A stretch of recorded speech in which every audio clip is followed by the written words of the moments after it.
What's going on, guys? Welcome back to the channel. My name is Zach, and this is the Infinite Income Reading Challenge. That's right. This book by Tanner Chidester, Chidester link below to purchase it, is all about creating independence, flexibility, and freedom through building an online business. It's going to go through two parts, teaching you some practical skills and also teaching you the tools how to build an online business, the 8-figure formula for building your online business. So without any further ado, let's get right into the video. And if I fail this challenge, if I don't read it cover to cover, I'm going to delete this video. So this is a true reading challenge, and make sure to support the author by purchasing the book down below. Let's begin. Introduction. If you had unlimited money, what would you do with your time? If you're like most people, you currently spend a lot of your life solving day-to-day problems such as paying bills, fixing leaks, and figuring out how to finance things. You're making just enough money to get by, and you're typically working a 9-to-5 job. You're tired of working hard and going in circles and not getting the results you want from your life. Even if you have a good lifestyle, let's say you're making $100,000 a year, you're not really able to travel because you don't get a lot of vacation time. You have obligations at work, and you have to answer to someone, your boss. To make matters worse, you don't really like your job and your boss is a jerk. Sure, you're making decent money, but your schedule is not your own. There's also a cap on your income, so it hinders your ability to retire or do what you want when you want because you only have so much money to spend. Life becomes monotonous. You wake up, you go to school, you graduate, you get a job, get married, have kids, and then you die. Depressing to think about, I know, but that's the reality for most people. Once you've entered the rat race, you go to work, come home, go to work, come home, take a 2-week vacation each year, and repeat until you can retire. In a perfect world, most people would like to do what they want when they want. Some would like to travel, others would like to live off grid, and many would like time to pursue a hobby, learn a new language or an instrument, or simply have more time to spend with their family and take better care of themselves. So they don't like someone telling them what they can or can't do. They want more control. The only way to get out of a 9-to-5 job and have control to live a lifestyle where you are financially secure or carefree is to start your own business. And in today's climate, an online business is one of the best options. When you own your own business and make a lot of money, you can do what you want, when you want, and with whom you want. And when it's all said and done, happiness is about connecting with and giving back to others. It's hard to do that when you don't control your schedule or your income.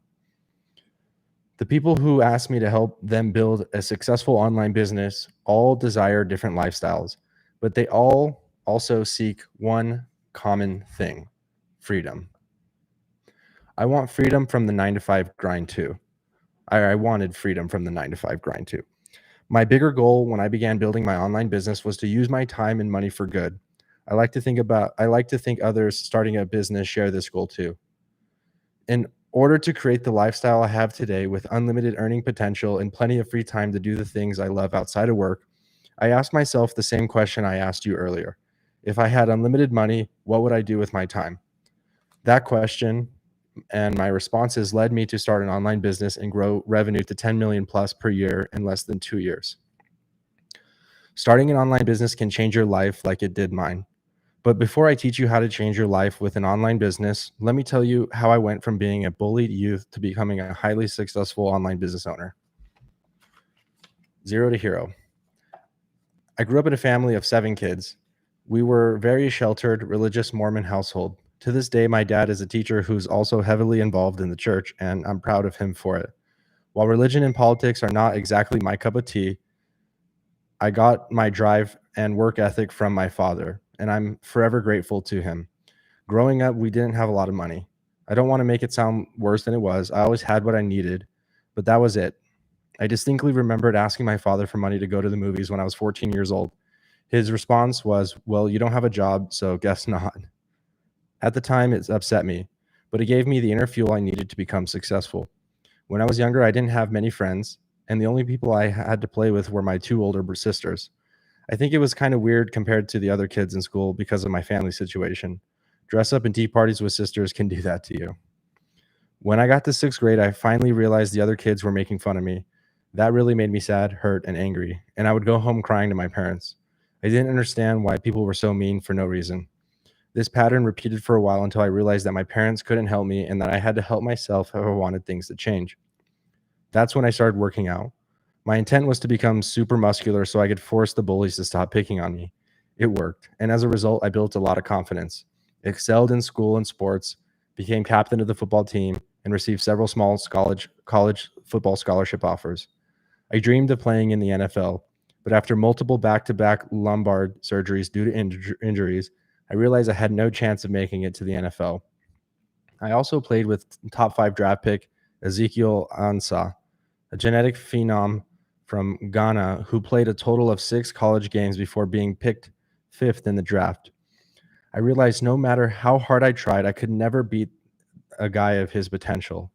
Furthermore, football was taking a physical toll. I was tired of doing 6-month rehabs on my shoulder only to get hurt again, so I stopped playing. Transferring colleges twice, first from Brigham Young University to Arizona Western, and then from Arizona Western to Texas A&M, led me on a new path. I had been studying petroleum engineering, but quickly realized I hated school and had only been attending college to play football. My mentor, a highly successful businessman and family friend who I trusted and who I had met prior to starting my first semester at Texas A&M, convinced me to drop out of college to start my own business and offered to show me how. My parents, my family, and my girlfriend told me I was an idiot, literally. But a 9-to-5 job didn't appeal to me. The idea of graduating college at 22 and doing the same thing every day for the rest of my life sounded horrible. Go into the office from 9 to 5, make decent money, but not great money. It was depressing. I couldn't believe this is what people called life, and it wasn't what I wanted.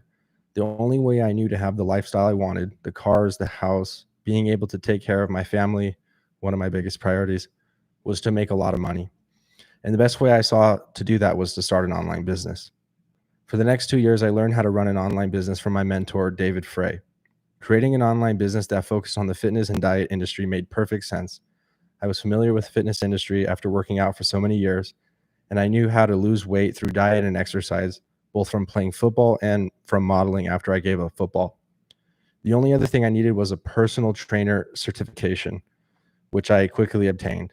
However, I didn't make any money as a result of working with David, at least in the beginning. Door-to-door sales, modeling, and working as a server paid my bills. At the time, I felt like a failure, but everything David was teaching me and what I was learning on the sales job prepared me for financial explosion. When I turned 25, my business wasn't going anywhere and I needed a change. Desperate to find success, I was willing to do anything, including spending my last dollar.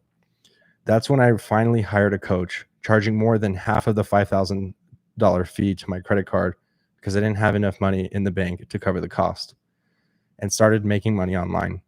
The first 12 months in business, I made over $1 million in revenue and received the 2 Comma Club Award for making $1 million in revenue as a result of using ClickFunnels, a marketing tool that got my name out into the fitness industry. Soon, fitness trainers asked me for help to grow their online business because they wanted to make more money too. I started another business to fill this need and hit 7 figures of income within 3 months. 7 months ago, I branched out even further and started a new business to help general business owners increase their online business income, which has further exploded my top line revenue. Fast forward today, I'm 28. My business generates over 10 million annually in revenue, on pace for 15 million this year, and I employ over 40 people. In only 2 years, I built an 8-figure online business from the time I started making money until today. Proven roadmap for success. I figured out the process to help someone who has little skill, no money, and no experience building a successful online business. Like anything in life, nothing is 100% foolproof, but the process and methods I teach give online business owners the greatest chance of success. A coach's job is to do just that, give his students the easiest path with the highest chance of success possible. That doesn't mean they won't have to work hard or learn skills to be successful. It does mean they will know the best strategy to succeed. Business is like baseball. You can't keep your foot on first base and also get to second base. You have to get off first and run. But there's a right way to run and a wrong way to run. If you run the right way, you reach second base and then third and then maybe home plate. But if you run into the outfield, you make your life worse, not better. It's important to have success early on to reach the next base, because the longer you go without success, the more you start doubting yourself. Ultimately, you get discouraged and then quit, never finding success because you followed the wrong path and didn't run from first to second correctly, let alone making it across home plate. I know what it's like to almost quit. I almost quit 5 times over the first 2 years while I was in business. I think 99% of the people would have quit if they were in the same situation. I was running the wrong way until I wasn't anymore. That's why it's so important for me to help others achieve success with their online business. I have a strong mindset and I almost quit. I can only imagine how difficult it is for others to keep working towards their goals, especially those who don't have a support system in place. My goal with my new clients is to teach them how to run the right way so they make $10,000 minimum in the first 30 days with their online business. By making calculated decisions, mitigating risk, my clients find success faster, don't waste effort and money, and don't quit. It takes hard work to be super successful. Like anything in life, if you're going to be super successful, it takes a lot of hard work. So many people work hard and don't make any money. They try to dig a hole with a piece of paper instead of a shovel. If you dig a hole with a shovel, it's hard, but the shovel is the right tool. If you try to dig that same hole with a piece of paper, you're not going to make much progress. In order to be successful, you have to have the right processes to go in the right direction, use the right tool, and work hard. Do you want to stop working hard while not getting anywhere? Do you want your online business to be a huge success? There are a few different business models, a million different ways to run a business. But based on my experience and success, the business model I use and teach is the best business model for beginners. It has the highest upside and the least amount of risk. There's no upfront money, there's no skill set needed, and you can learn it from scratch in the pages of this book. So what are you waiting for? Let's discuss the 3 personal tools for success that you need to understand and utilize in order to build a successful online business. Here's a QR code. Go ahead and scan that.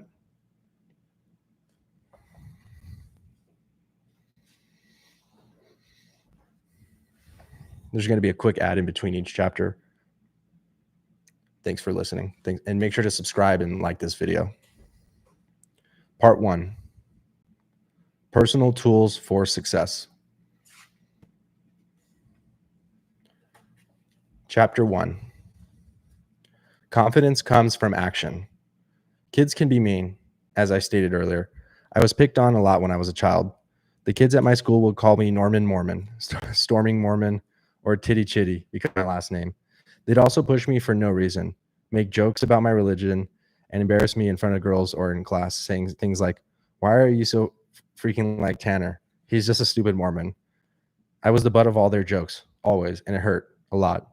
And it was freaking traumatizing at times. I didn't want to go to school, and I would stay home. The teasing totally destroyed my confidence.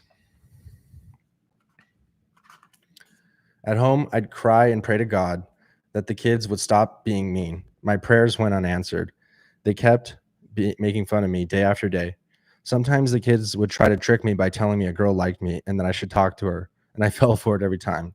For instance, when I was 12, the other kids convinced me that a girl in class, Erica, liked me, so I bought her a big teddy bear for Valentine's Day and put it in her desk. I told my dad it was for my teacher, so he made an exception and gave me the money. I thought she'd be surprised and very happy when she saw it, and she simply said thanks. Her lack of enthusiasm and slight embarrassment told me she didn't really want it.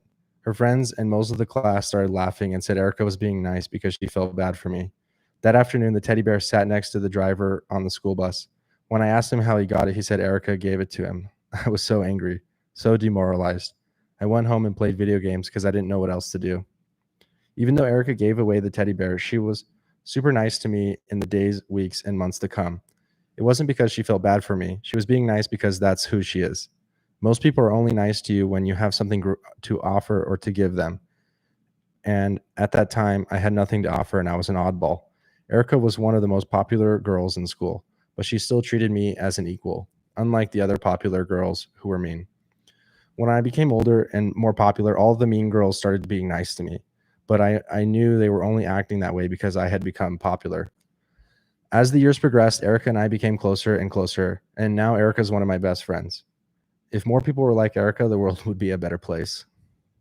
Another time that same year, the guys on my Pee Wee football team laughed at me and hit me after practice because I was an easy target. Crying, I went home and told my dad what had happened. He said, "Son, you know I can talk to you about it and try to help you. But ultimately, if you're going to come home crying every day, maybe you shouldn't play football." That's when I realized my dad couldn't help me, and it was up to me to change if I wanted bullying to stop. Refusing to quit football and determined to improve my life, I turned to weightlifting. My thought was that if I got big and beat those kids up, they would stop picking on me. On my way to Bible study at 5:30 a.m. every day with my sisters, my mom dropped me off at a 24-hour hour fitness center by our house.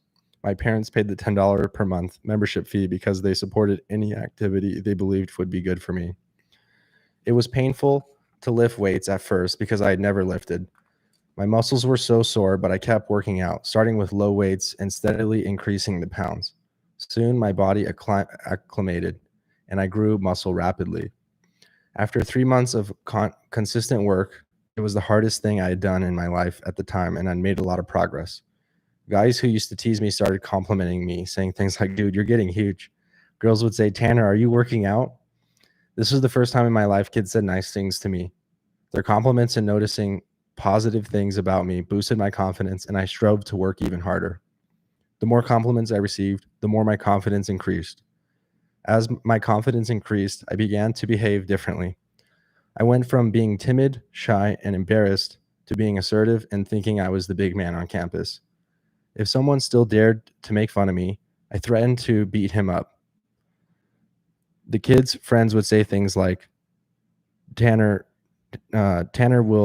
he's big, so he's going to kick your ass. That switched the narrative from, hey, let's make fun of Tanner to Tanner's a badass. He's going to beat you up. You shouldn't mess with him.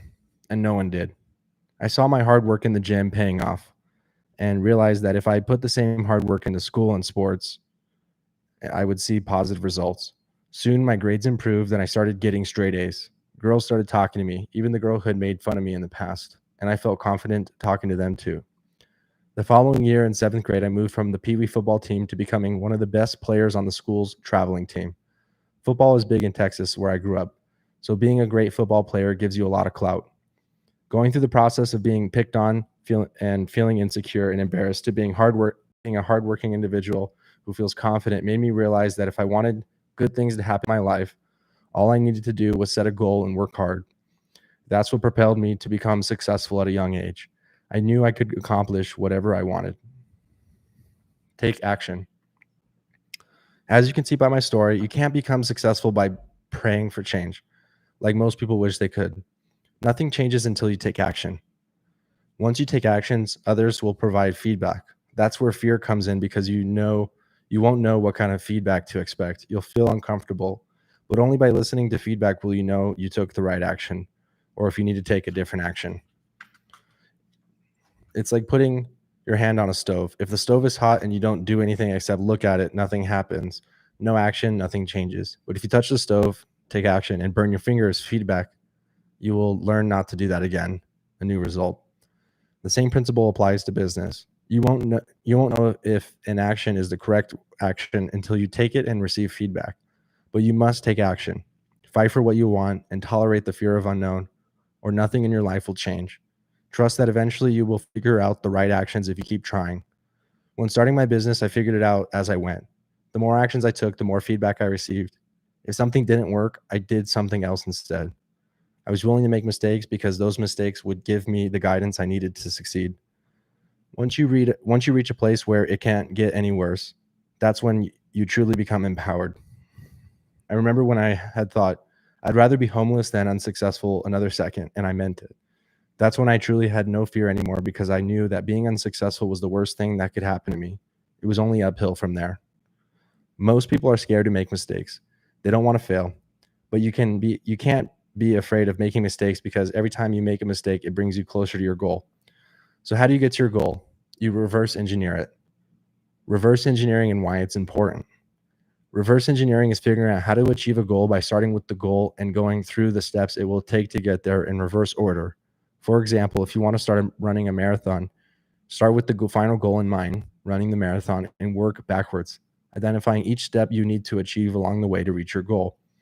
Keep reading to see examples of how to reverse engineer. Most people don't reach their goals for one of two reasons. Either one, the goal is not specific and measurable. Saying you want to make a lot of money or be happier is an arbitrary goal. How much more money do you want to make? 1,000, a million? Or if you want to be happier, how will you know if you hit your goal? Do you feel better for a day, a week? Do you have a girlfriend? By making a goal specific and measurable, you either hit the goal or you don't. You either succeed or fail. They identify a goal but don't plan how to get there. Reverse engineering gives you the steps you need to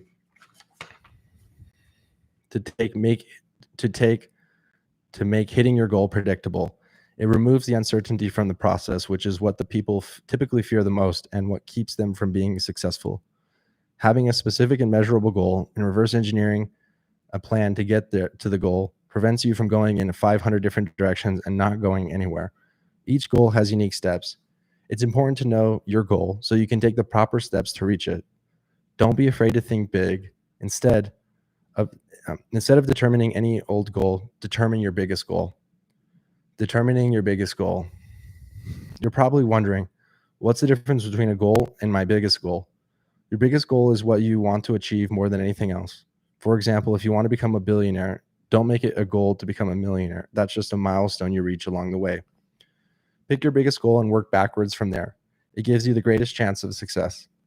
Determining your biggest goal will also inform you the things you need to do to reach it. For example, if I'm currently making 10 million a year with my business and my goal is to make 25 million, I need a different business model. I won't reach my goal. Knowing my biggest goal gives me the starting point or end point to reverse engineer the process so I can achieve it. What's your biggest goal? Think about it, write it down, and now make it bigger. I'm guessing it's still not big enough, so try again. This is between you and you, so don't sell yourself short. Write down your truly biggest goal and also write down why it's important for you to achieve it. Now that you know your biggest goal and your motivation to achieve it, you must determine what you want to happen. Determining what you want to happen. As we discussed, you must take the steps to reach your goal. That involves determining what you want to happen.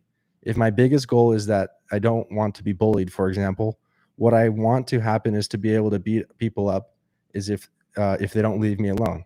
In order to achieve that goal, I reverse engineers the steps I must take are: 1, I want to be able to beat people up. How do I do that? 2, gain muscle. How do I do that? 3, lift weights. When and where can I do that? At the gym early in the morning. How can I make that happen? 5, get up earlier than usual.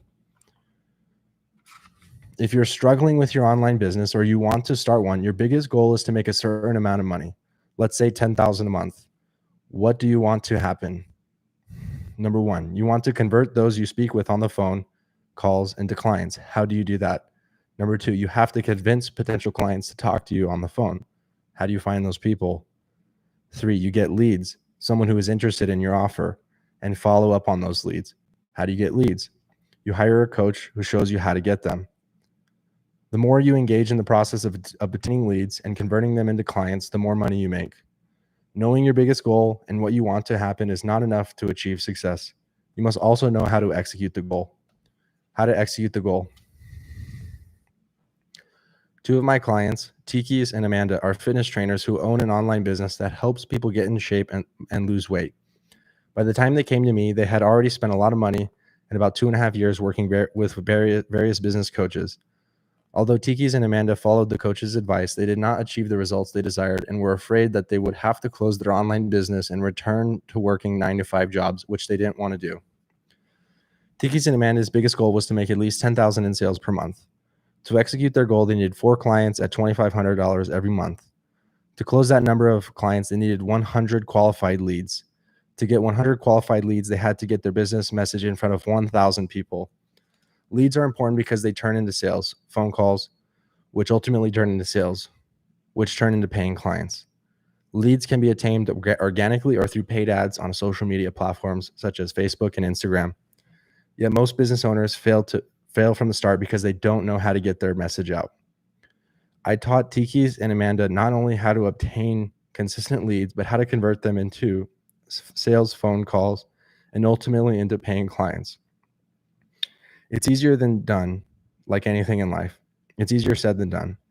I also taught them how to sell high-ticket deals, typically between $1,500 and $6,000 for a 4-month program. Once Tiki and Amanda's implemented what I taught them, executed their goal, they consistently made sales. In a short time, they were making $10,000 plus per month. It's important to know that if Tiki's and Amanda decided that they wanted to execute a new goal, making $30K per month, for example, they will need to step back and reverse engineer the process again. A new goal requires a change in direction and therefore different processes. How executing a goal leads to confidence. When you try something and it works, it reinforces your confidence. But you have to first identify what action you're going to try.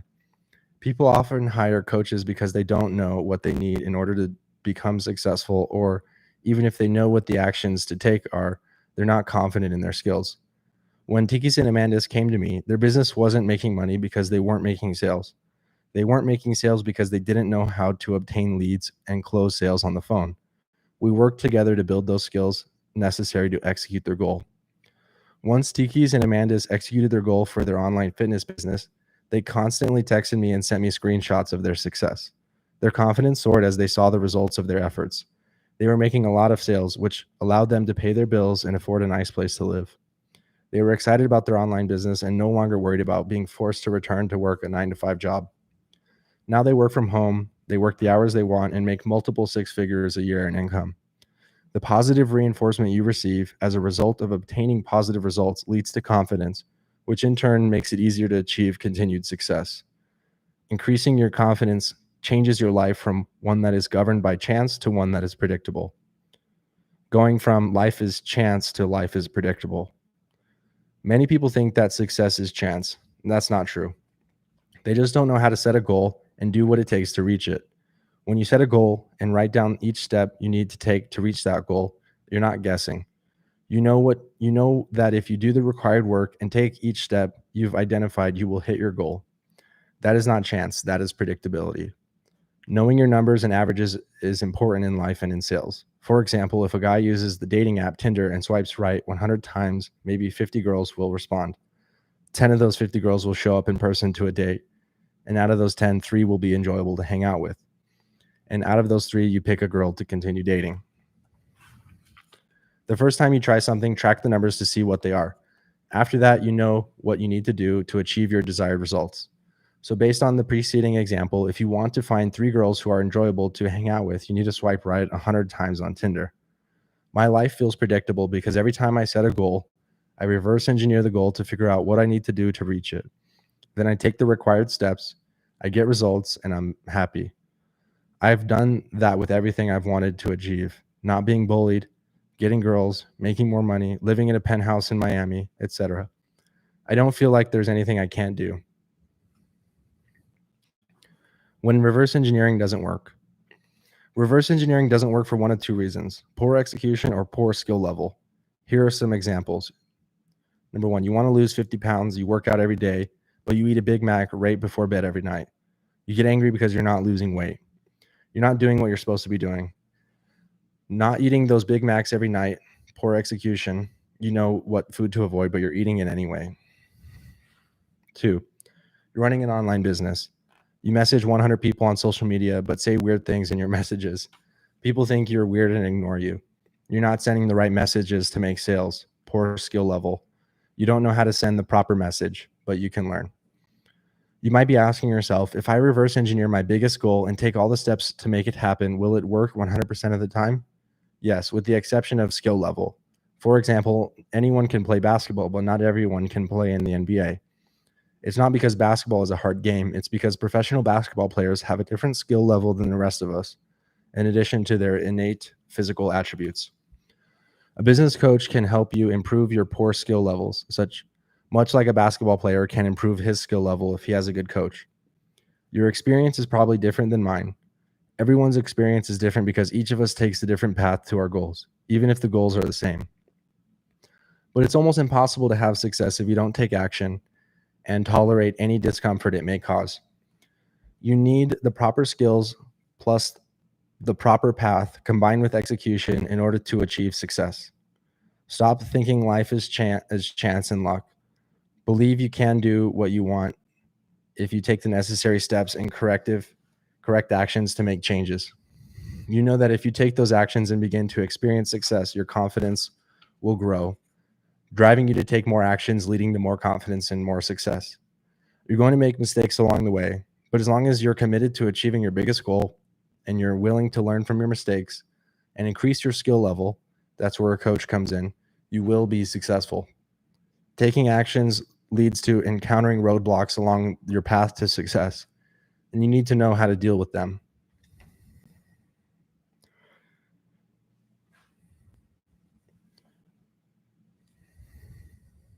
Chapter 2, Working Hard and Weathering Difficulties. As I stated earlier, I began to work out and lift weights when I was 12 years old and in the 6th grade. Soon, I bulked up and joined a Pee-wee football team. However, I wasn't very good because I lacked confidence after being bullied for so long and being told I was stupid and all the time. But I kept working out and playing football. As the days progressed, I saw my skills improve. I gained more and more confidence. After a while, I didn't care what people said to me. That's what confidence really is. It's not being affected by someone else's words.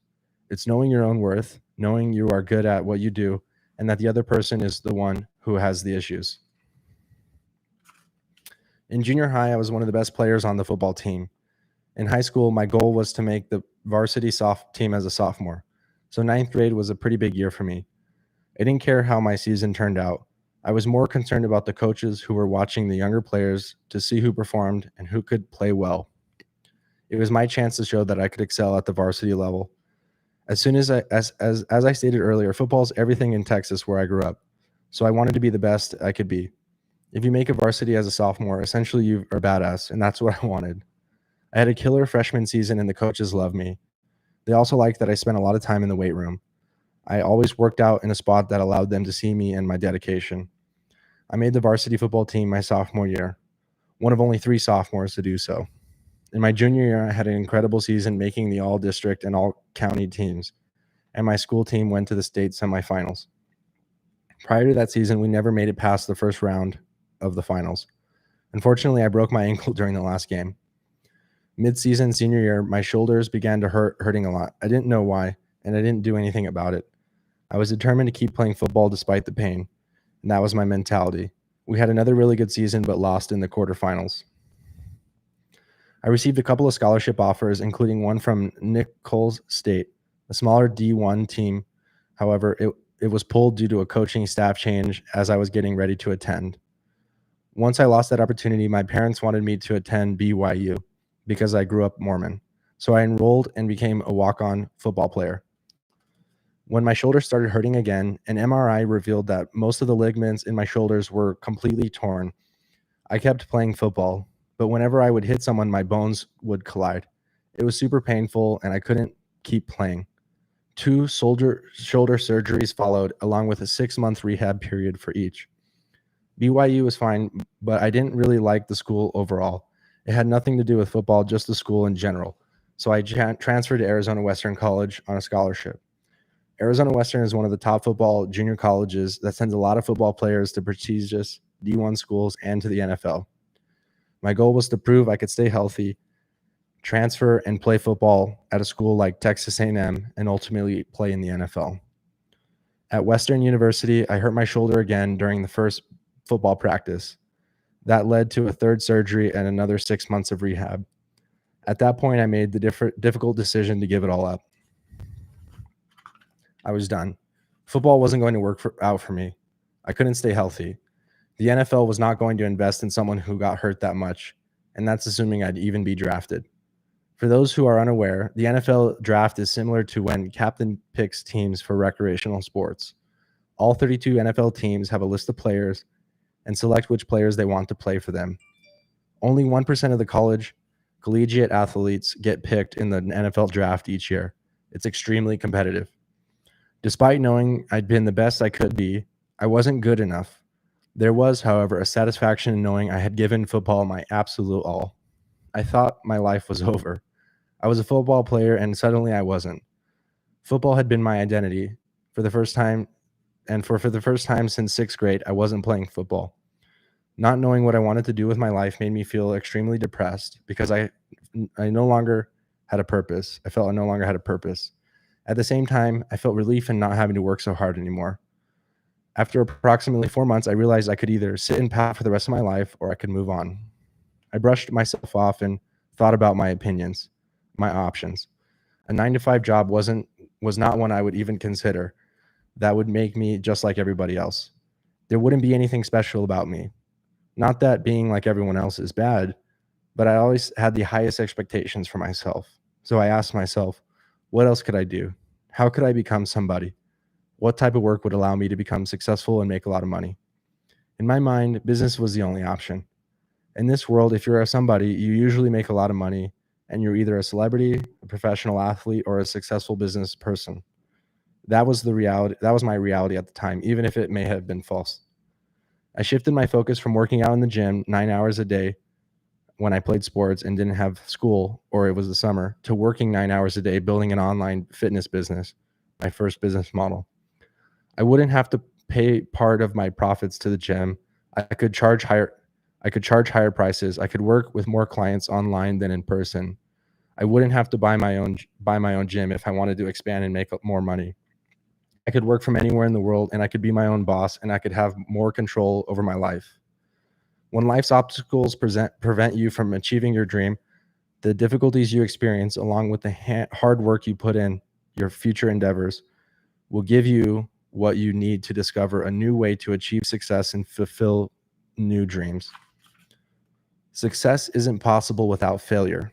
Greatness means you're doing something that most people can't. If you're doing something most people can't, that means most people fail or don't try. In reality, everyone fails at some point. Everyone makes mistakes. If you think you won't, you're wrong. It's impossible to try to achieve something great and not mess up along the way. I didn't become a millionaire simply because I wanted to. I made a lot of mistakes along the way because I didn't know how to avoid them. When mistakes occurred, I'd feel depressed or wonder if I'd ever figure things out. I'd ask myself, am I doing the wrong thing? Or am I following the wrong path? Am I executing things poorly or am I just stupid? It's important to accept that you will fail when you try new things. You will question your judgment. You will feel frustrated and upset, especially when you've done your best. But that doesn't mean you should give up. You need to redefine success. Redefine success. When you take in a specific path as far as possible and worked as hard as you can to achieve a goal that you really want, but you have come to realize that it will never happen, you need to find something else that will bring success. For example, Mark Cuban loves basketball, but he was never going to be great at basketball and play in the NBA. He understood that. He redefined success by becoming a tech genius and buying the Dallas Mavericks basketball team. My clients redefine success all the time. They hire me when they are working 9 to 5 jobs they no longer want. There's a cap on their incomes and they want to make more money. They're tired of commuting or want to work from home or from a tropical paradise. With my help, they change paths, redefine success, and start an online business. One of my clients, Bo, a super smart young guy, when he was first began working, he defined success as many do by his income and his job security. He made a 6-figure income at a 9 to 5 sales job that he hated. When he came to me, he wanted more free time and a job he loved. His true passion is fitness. He became a certified trainer and started an online fitness business. Today, he makes more money than before, works from home, and has time to travel pretty much anywhere he wants to. In order for Bo to live the life the way he desired, he had to redefine success. And that meant moving from sales and working for someone to owning an online business. Learning from failures and redirecting. Most people who talk to me about their business issues are mentally soft, like melting ice cream. They can't put up with much adversity. When bad things happen, they fall apart. They say they want things to be easy. They considered quitting instead of learning from their failures and redirecting their efforts. You have 2 options in life. You can become a nobody or a somebody. You can be the person who walks through life, scrapes by, never goes on vacation, or barely pays the bills, or you can learn from your failures and redirect. Bo already had the right mentality when he hired me to help him create his online business. Like a lot of sales guys who earn commissions by making sales, Bo worked hard and knew how to learn from his failure and redirect. This made him a good candidate for owning an online business. My failures used to feel like a waste of time. I'd think I was an idiot because I couldn't figure out how to do something right the first time. I'd tell myself I was dumb. Looking back, I know that I was wrong. I needed to live with the discomfort and pain, and maybe even depression, learn from my failures, and redirect my efforts toward what worked.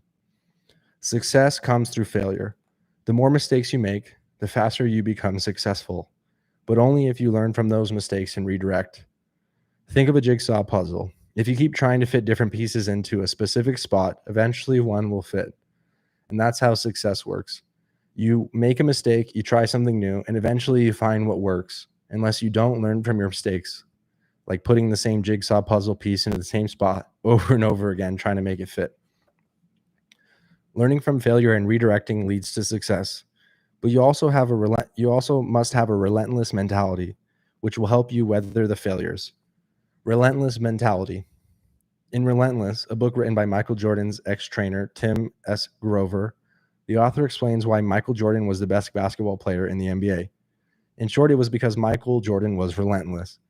Every time he hit a new goal, MVP, world title, scoring champion, etc., he made a new goal and continued to push himself to the limit in order to achieve it.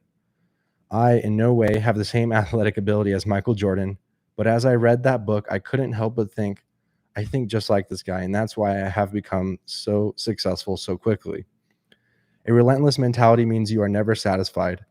People with a relentless mentality have the mindset and the drive to be the best and to maintain that level of success. And when they reach their goal, it's not enough and they look for the next goal. Pretend you have 10 doors in front of you and you don't know what's on the other side of the doors.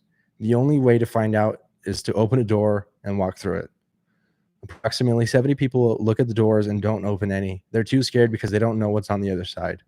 They never find success. They'd rather sit in their misery knowing what to expect than dare to risk it all for something better. The book, Who Moved My Cheese, discusses this problem in detail, and I suggest you read it after you finish this book. 20% open a door, and when something bad happens, they give up, never opening another door. They never find success either. One bad day, they completely fall apart. The remaining 10%, those with a relentless mentality, open the doors until they find success. They understand that some doors may lead to negative results, and they're willing to feel the pain. For example, when they walk through the door number 1 and lose their money on a clueless business coach, and then they walk through door number 2. When they walk through door number 2 and waste a bunch of money running Facebook ads improperly, they walk through door number 3. When they walk through door number 3 and their girlfriends leave them because they are unsuccessful, then they walk through door number 4, and they get their first charge back from a customer they gave tons of attention to. Each time they make a choice and walk through the wrong door, something bad happens. But when they learn from their mistakes, they don't do the same door twice.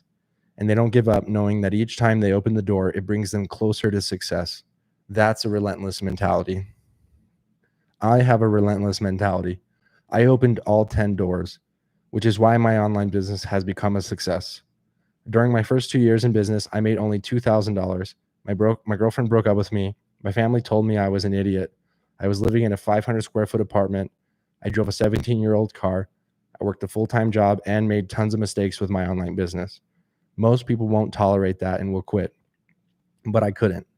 I knew that if I had kept trying, if I kept opening doors, working hard, and learning from my mistakes, then my business would have succeed eventually.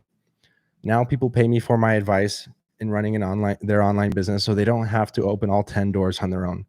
I know what's behind each of those doors. Therefore, my clients only have to open the doors that lead to success. Roadblocks are inevitable.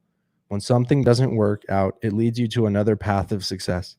If you redefine success, learn from your failures, redirect, and have a relentless mentality. I never imagined a career outside of the NFL, but when I walked through that door, it slammed in my face. Instead of giving up and taking a job I didn't want, I worked hard and learned from my difficulties to create a highly successful online business. Working hard and weathering difficulties were not enough to prevent me from failing along the way. And they won't be enough for you either. You also need to be persistent. Obtain the necessary tools that will enable you to become super successful, and work with a mentor who can guide you along the way.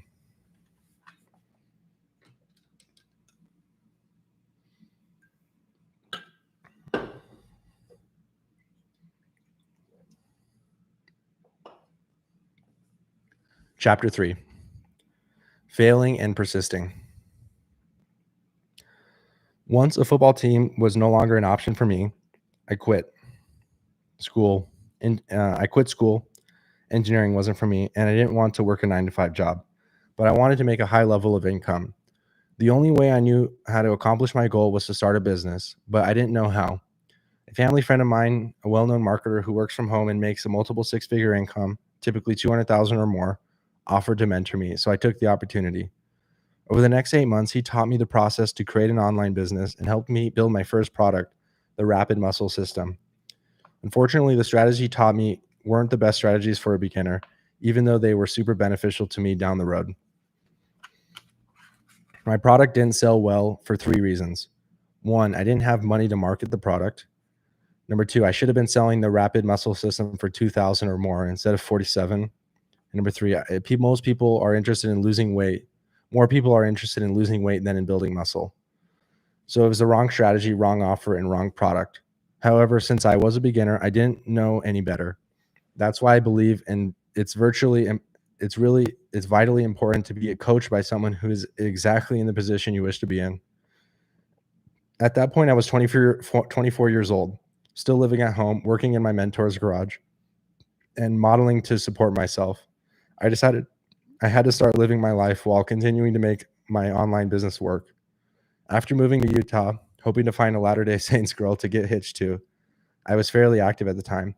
I rented a small apartment and worked 8-hour shifts at Olive Garden, 6, sometimes 7 days a week. Between shifts, I'd work on my online business for another 6 to 8 hours each day. Working 16 hours a day left me with just enough time to get to the gym, but no time for anything else. After another long 6 months, my online business was still not making much. I earned about $3,000 a month between Olive Garden and my business, with 99% of my income coming from Olive Garden. So I decided to quit Olive Garden and try door-to-door sales, believing I could make $150,000 in 3 months and then use that money to pay for ads to build my online business. In my head, not being able to afford to purchase ads was the only thing holding me back. I see so many other business owners lie to themselves all the time, and with the "if I just had" belief. I had honestly had many more issues than that, but again, I didn't know what I didn't know. I moved to Alabama with my brother for the job, and we sold security alarms door to door. Door-to-door sales was the hardest thing I had ever done.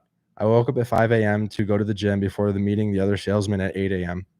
Then we typically drive 2.5 to 3 hours to towns that we were selling.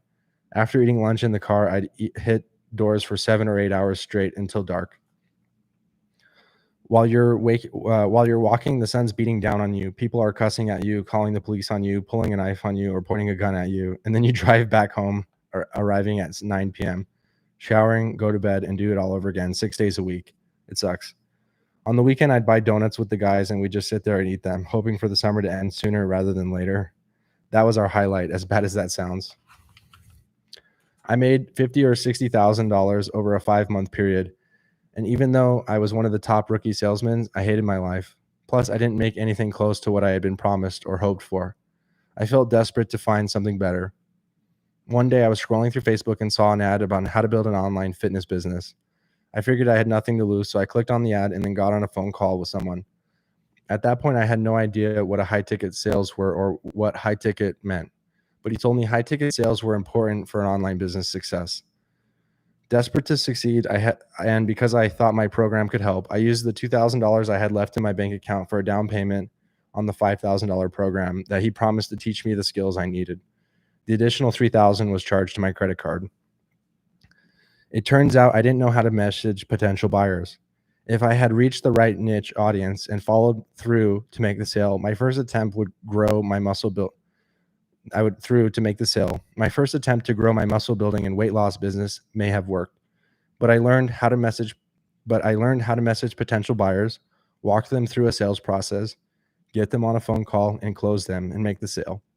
Because I knew how to talk to people, I'd worked door-to-door sales as a server. I was good at it. Compared to 90% of the other students, I was way ahead of the curve. The program suggested I change my online business from muscle building to one-to-one fitness coaching and weight loss. I already had numerous personal training certifications and had been working out since I was 12 and knew a lot about nutrition, so it was a good fit. I charged $2,000 for a 4-month package, and in the first week I made $10,000, triple what I was making at Olive Garden in a month. I also made more in a week than I made in a month while dripping with sweat and getting cussed at while working door-to-door sales. I couldn't believe it was that easy. I was so relieved and so excited, but I also felt like an idiot. I'd been so close the whole time. It felt like I'd wasted 2 years. If only someone had told me the right things to do early on, I would have hit my goal much faster than when I was on the wrong path. I kept working the process and kept making more money. Then I ran ads to get more people to my page and used Instagram shoutouts to get more people to follow me, find out their fitness goals, and engage with them in a conversation. So I ultimately could get them to agree to a phone call where I would then sell them a training package. It took me 1 year to make over $1 million. And then another 3 months, I made another $1 million. Since then, I've made millions and millions and millions. In fact, at this moment, I make over 1.5 million in sales every month and collect over $1 million of it up front. But I wouldn't have done any of that if I hadn't persisted and figured out what worked for my online business. A coach's role in becoming successful. A coach gives you the tools you need to start your business. Think of it like writing this book. If I have an idea but don't know the process to write a book, my coach will help me figure out where to start, the table of contents, and tell me what to do once I've determined the content. It removes the guessing and keeps me focused. Although my mentor taught me the wrong order of processes that you will eventually learn to grow a big online business, but that are not necessary for a beginner to become successful, he led me down the right path. Without this help, I wouldn't have known where to start. If you don't start, it's impossible to reach your goal. It's important to ask for help or to find a coach in your industry, someone who is successful at what you do. Most people don't want to ask for help because of one of 3 reasons. 1, they don't want to admit they need help. Ego is the enemy here. 2, they don't think a coach will help. They're unwilling to admit that they don't know it all. And 3, they don't want to pay someone for help. They lie to themselves that one day they'll be able to afford it, which is the exact reason they need help now. The number one reason people don't want to ask me for help is because they don't want to pay for a coach. They don't want it to go into debt because they're too scared. They're not willing to take a risk. They also think that trying to build a successful online business on their own, they're not wasting money, but in fact they are. It takes much longer to become successful if you don't factor in opportunity cost. For example, if you pay a coach $10,000 and he helps you make $30,000 in 30 days, you make a lot more money than the person who doesn't pay the coach and only makes $30,000 per year. The person who doesn't pay the coach loses out around $360,000 in potential revenue in a year. Using the same theory, making $30,000 every 30 days by deciding to hoard onto what little money he has. Is a $10,000 investment on a credit card worth learning how to make $360,000 in a year and changing your life forever? You tell me. Asking for help and going into debt is the only option if you're unhappy with your situation and want it to improve. I was more scared of being a loser than being homeless. When you get to that point, when you feel frustrated, when you're killing yourself working 12 hours a day, only making a few $1,000s for your efforts, when you're not hitting your goals, when you're tired of spinning your wheels and not going anywhere, you're willing to take a risk because you have no other choice. You must be willing to experience inconvenience and sacrifice to make progress. And that means paying for a coach. You can spend $3,000 a month on rent for your apartment, or you can live with your parents and spend $3,000 a month on Facebook ads for your business. If you spend that money on ads, you're using it to grow your business. The same goes for coaches. If you spend money for a coach, you'll grow your business much faster and become successful at a higher level in a shorter period of time. And success loves speed. Most people need to win quickly or they'll quit, especially when they're working all the time and not finding financial success.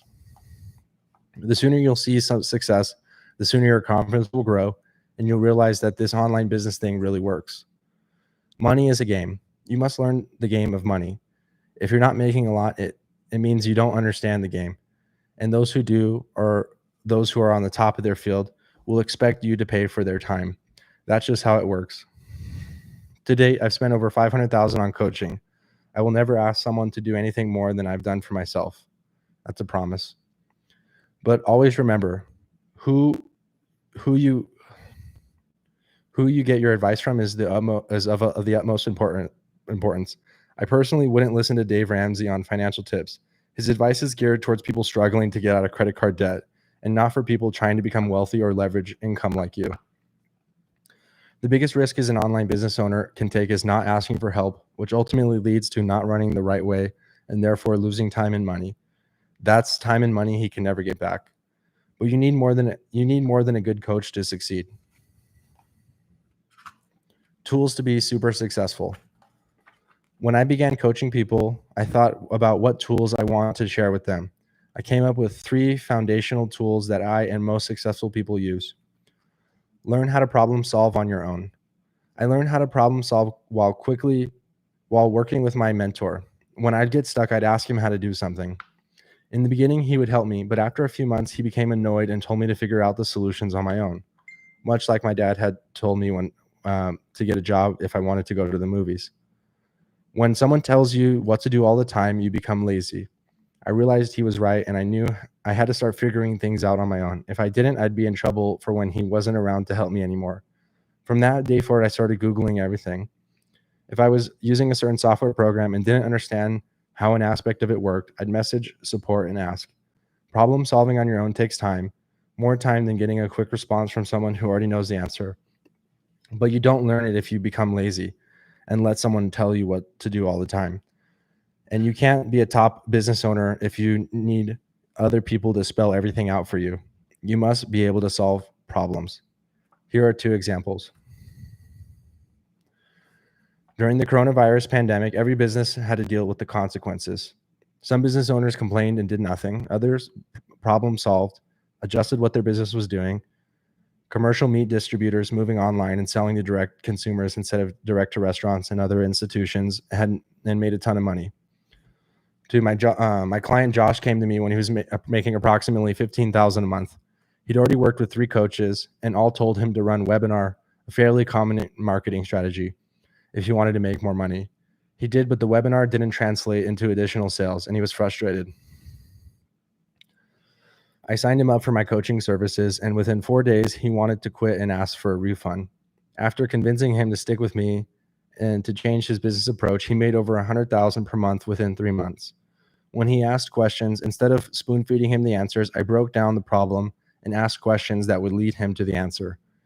I also encouraged him to try new approaches, look at the resulting data, and problem solve.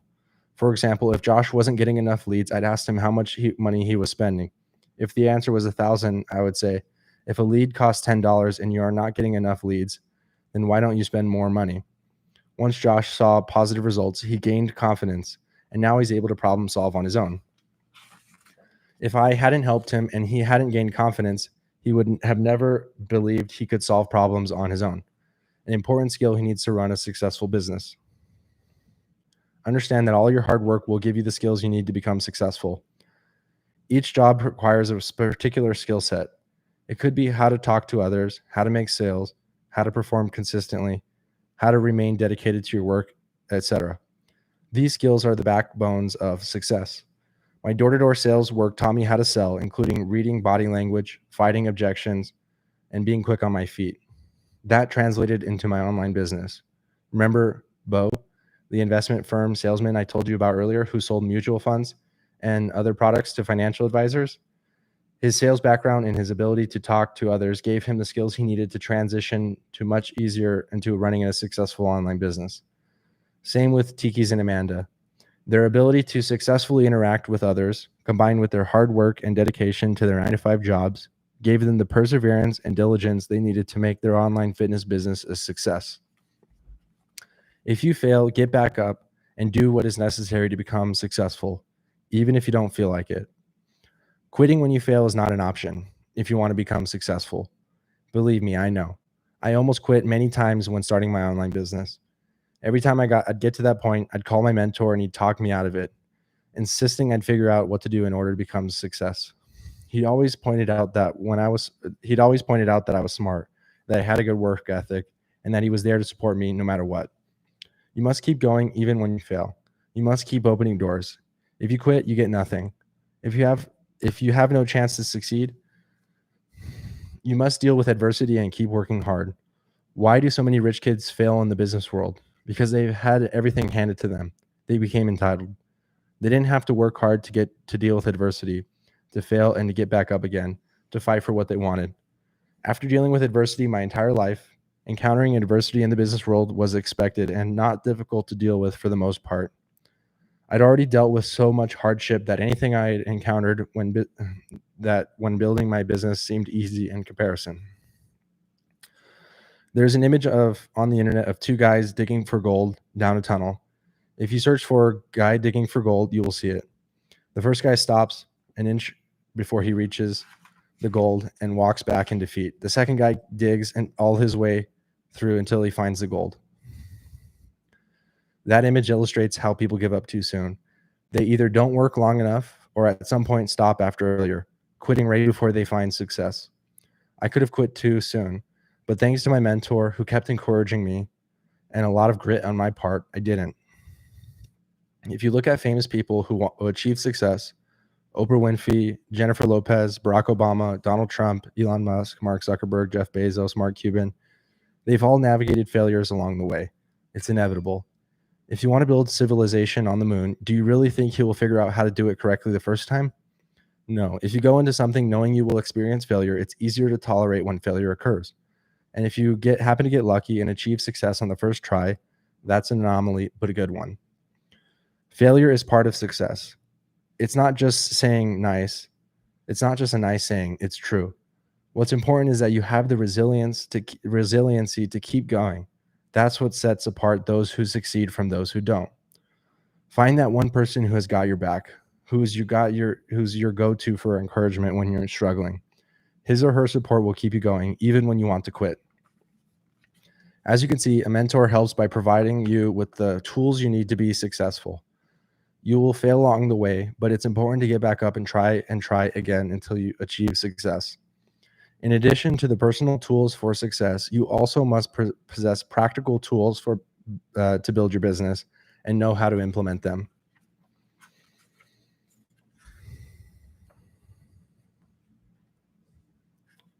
Part 2. Practical advice to build your business. Chapter 4. Will your business work online? Before I started my online business, I talked to trainers at the gym where I worked out because I was thinking about becoming a personal trainer. I loved fitness, so it seemed like a logical choice. The trainers were killing themselves, training 10 to 12 clients per day, an hour per client. Some clients were whiners, others wouldn't show up for their appointments. When I found out how much the trainers are making, that they had to give a bunch of their money they earned to the gym, and that there was a cap on their income because the only way to make more money was to take on more clients, I knew training in a gym wasn't right for me. Once a trainer runs out of hours in the week or runs out of available clients, he can't make any additional money. Plus, it's tiring to talk to people all day unless you love it. It was essential for me to work at something I love and to have an unlimited income. The only way for me to accomplish that was to create an online business, providing clients with the same workouts, only not in person. If I could send a client his workouts and his meal plan and text him what to do, the client would not need an in-person trainer. Most of my clients don't care how they reach their goals. They just want results. I provide a weekly workout plan and ask the clients if it looks okay. 90% of the time they like it. If not, I customize the plan based on the client's concerns. Each client's video workout program uses similar exercises because there are only so many exercises you can do to target specific muscle groups. However, if a client has a special need or condition, I'll customize the videos for him. The app I use provides an access to an exercise database and enables me to change exercises within the workout as a client progresses. I use a similar app for nutrition programs, inputting the client's personal food choices along with their required daily calories. The app generates a meal plan, which then I send to the client. If the client doesn't like the meal plan, I change it. People think it matters a lot which exercises you do and what you eat, but it really doesn't. If someone works out 15 minutes a day every day for the rest of his life, He'll look way better than someone who works out 12 hours a day for 3 months. It's consistency that matters. As long as my clients enjoy the program, they will continue to follow it. If they don't enjoy it, it's easy for me to quickly make changes so that they do. The beauty of all this is that instead of getting paid for my time, I'm now being paid for my results. That's what's great about an online business. When done right, you will be paid a specific result for a specific result instead of your time, and that's how you can create a massive income. Online is the perfect platform for fitness and other businesses. But before deciding if your business will succeed online, ask yourself a few questions. Is it necessary to see your client in person? Moving your business online gives you the potential to blow it up exponentially. With an in-person business, you're limited in the number of clients you can work with on a daily, weekly, and monthly basis. Online, there is no limit. You can reach as many people as you want, especially once you start growing a team of employees. I went from seeing 7 or 8 clients per day to being able to handle 30 at a time myself. Once I started hiring coaches to help me, we were able to handle hundreds. And instead of having to buy my own gym to expand my income, I only needed enough clients to justify hiring another trainer to coach them. And that's how I scaled my business. It's how you can too. Every time you get too many clients, hire another trainer for a fitness-based business or a coach for other types of businesses. This process enables your company to keep growing infinitely.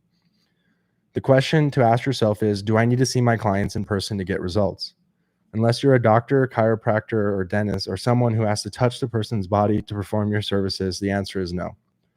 Keep in mind, while I'm using personal training as an example, moving online can work for a plethora of other businesses, including real estate investing, teaching others how to make real estate deals, advertising, copywriting, teaching how to write copy, ad agencies, teaching clients how to run ads, mindset coaching, lifestyle coaching, and Amazon store creators, how to create a store for another business and sell products. For example, additional examples, go to infiniteincomebook.com/course-ideas. Can you leverage your time? If you're a trainer at a gym, you can't leverage your time. You always have to work at the gym. Same for a dentist. He can't clean people's teeth over the internet. In order to leverage your time, you must be able to hire someone to coach your clients online. For example, can I hire someone to teach people online how to do handstand? Yes. Can I hire someone to teach people online how to work out? Yes. I rarely coach anymore. My team coaches my clients. If I worked by myself, I could only coach a specific number of people each day and would have no time to scale my business. However, if I hire additional coaches to work with clients, I have the necessary time.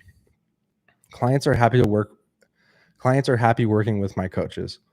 They don't expect me, the company CEO, to work with them, just like they wouldn't expect the CEO of Apple or IBM to work with them.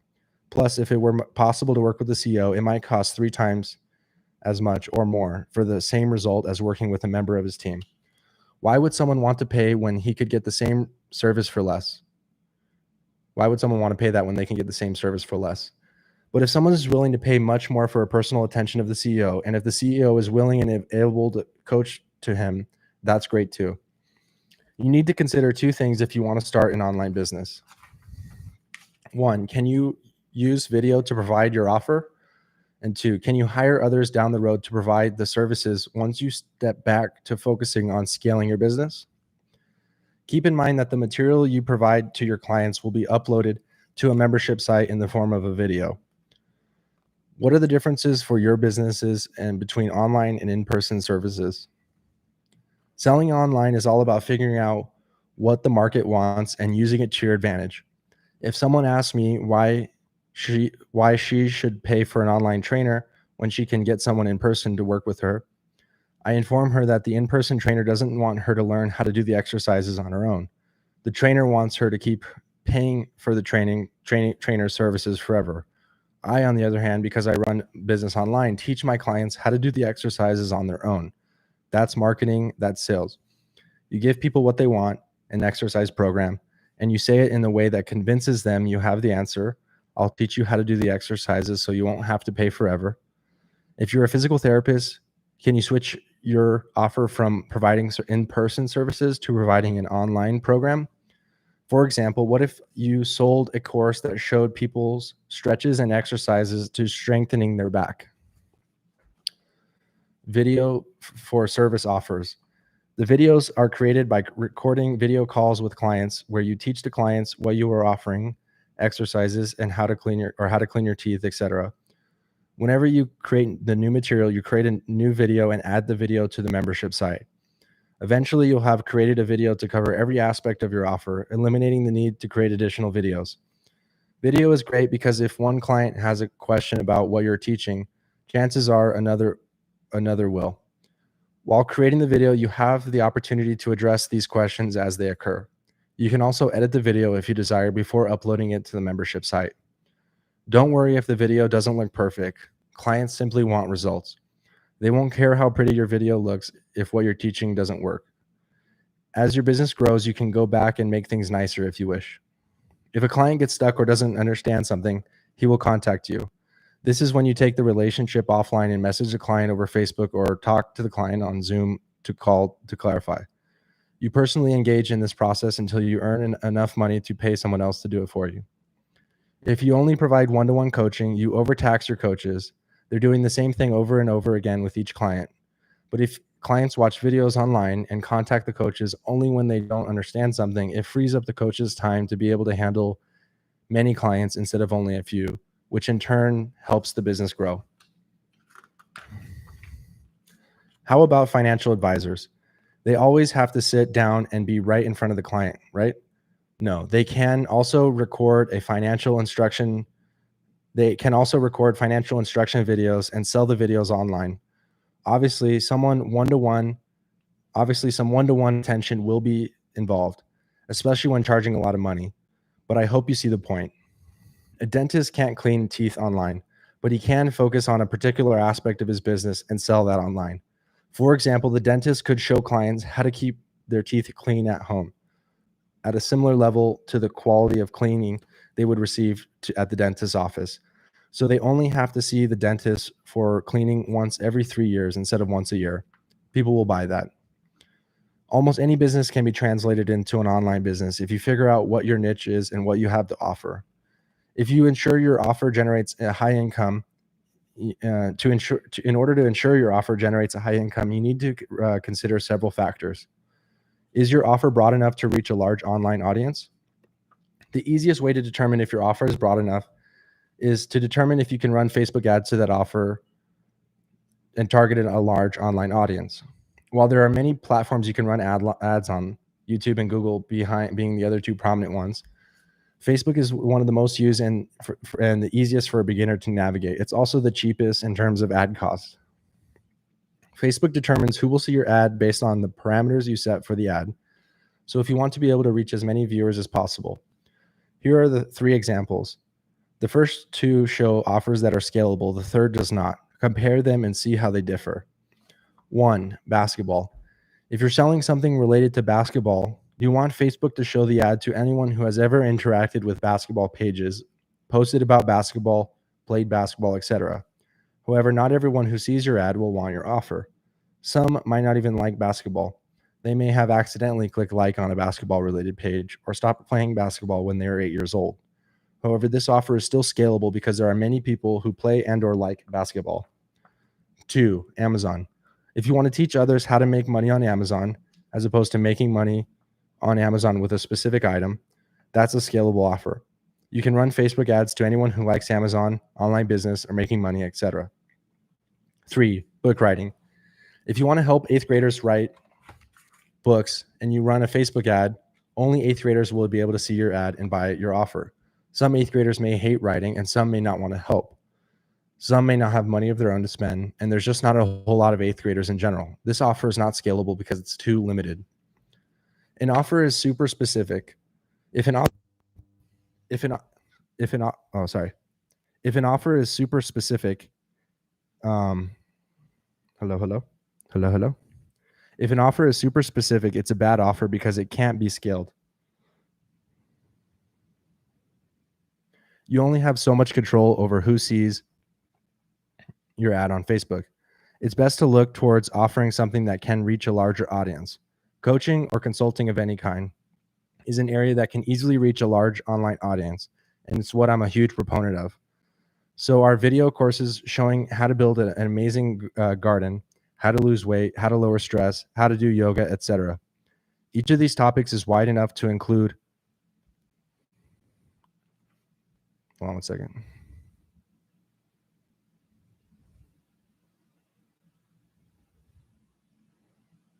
Hello, hello.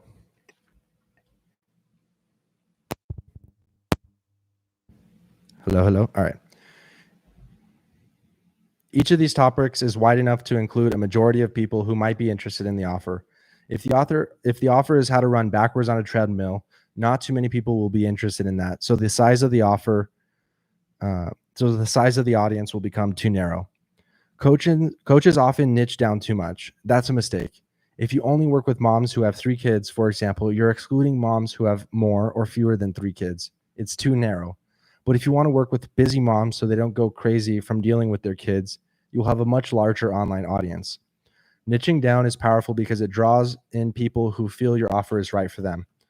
But if you niche down too much, you repel a lot of people who would have become clients. Don't get it twisted.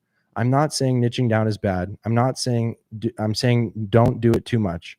Remember the story of Goldilocks and the 3 bears? One is too hot, one is too cold, and the other is just right. It's the same thing with narrowing down a niche. You have to find the spot that is just right. Can you sell your business offer at a premium price? A premium price on average is $3,000 for a 3 to 4 month period of services.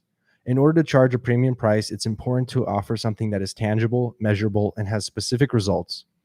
Almost everything people want, getting fit, better health, making money, improve relationships, learning a new skill or hobby, falls into one of 3 categories. 1, health, how to lose weight, how to sleep better, how to have less stress or anxiety. 2, wealth, how to invest, how to build a business, how to run social media ads, how to grow a social media following. 3, relationships, how to navigate an open relationship, how to save your marriage from divorce, how to pick a girl you are interested in dating. Determine if your offer falls into one of those 3 categories. If your offer doesn't fall into one of those 3 categories, for example, how to play video games better, you won't be able to sell it at a premium price. Playing video games better doesn't make someone healthier, doesn't make someone wealthier, and it doesn't improve relationships. Are there some people who would buy that product? Sure, but there are not a lot. Most people want to make more money. Most people want to be healthier, and most people want better relationships. They are willing to pay a premium price to get those things, but only if they see tangible results, such as losing 30 pounds in 4 months or making $100,000 in 6 months. That's a high level of service with a specific result, one that justifies charging a premium price. As you can see, most businesses don't need a physical presence. Unless you're a doctor who needs to see a patient with cancer, a dentist who needs to clean teeth, or a plumber who needs to fix a toilet. Virtually any business can go online. Even the plumber can move part of his business online by asking, can I create a video to sell to clients that would enable them to copy my actions to fix a specific problem on their own and obtain the same results without me being physically present? 99% of the time, the answer is yes. I went from what is traditionally an in-person, face-to-face business to an online business and became more successful than I could have ever imagined, and you can too. However, you must know the do's and don'ts in building an online business if you want to be successful.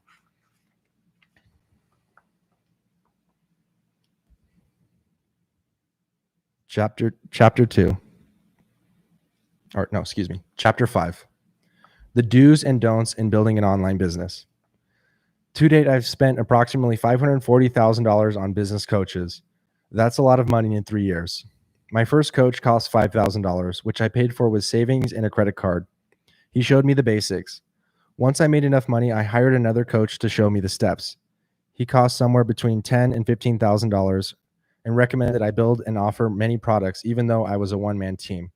That didn't make much sense, so I fired him and hired a third coach on how to learn how to run ads so I could reach more people with my offer. He also cost $10,000.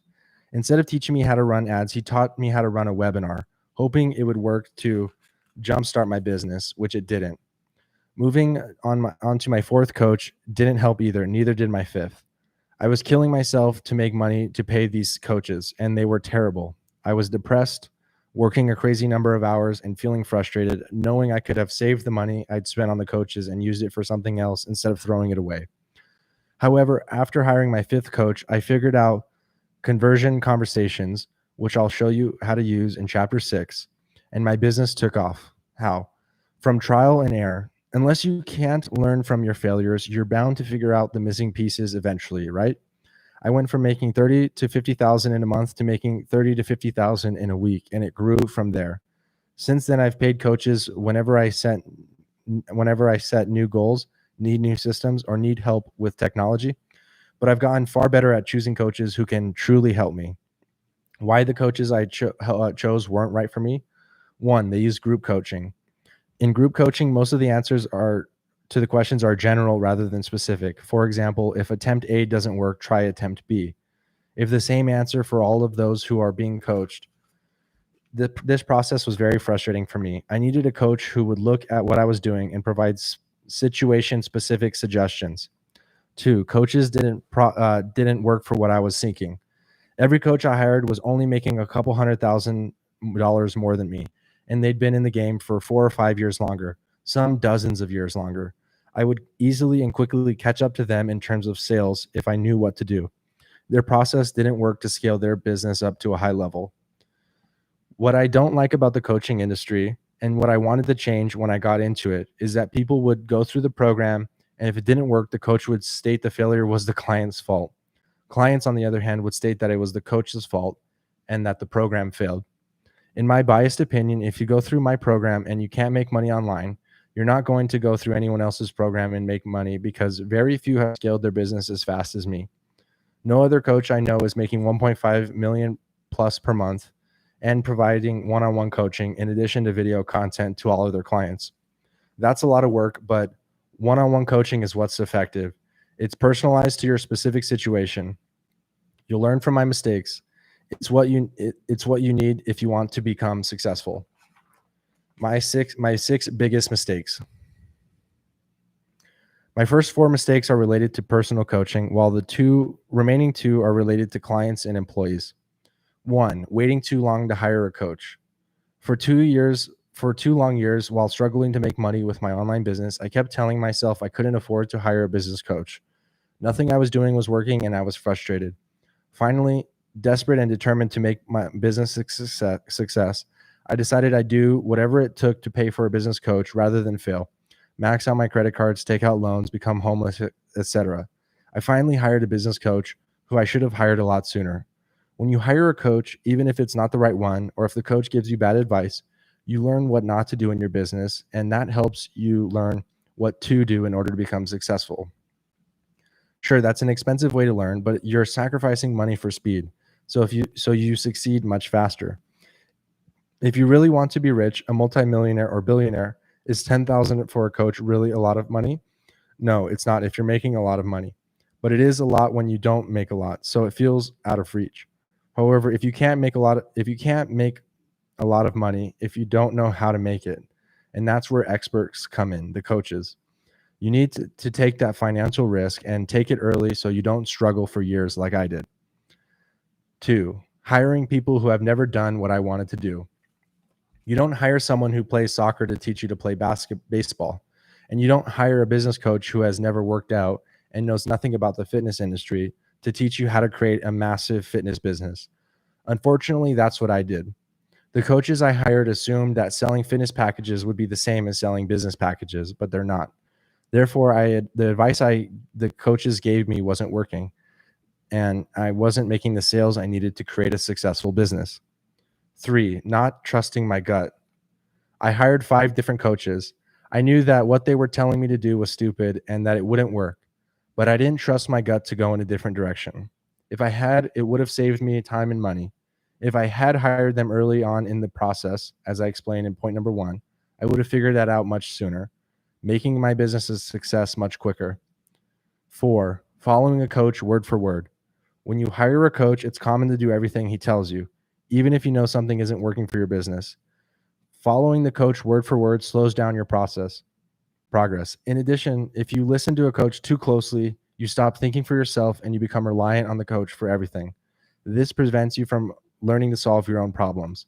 Ultimately, I learned to listen to what my coach told me and took that and adapted it to fit my business in my unique style, which worked better and helped my business grow faster.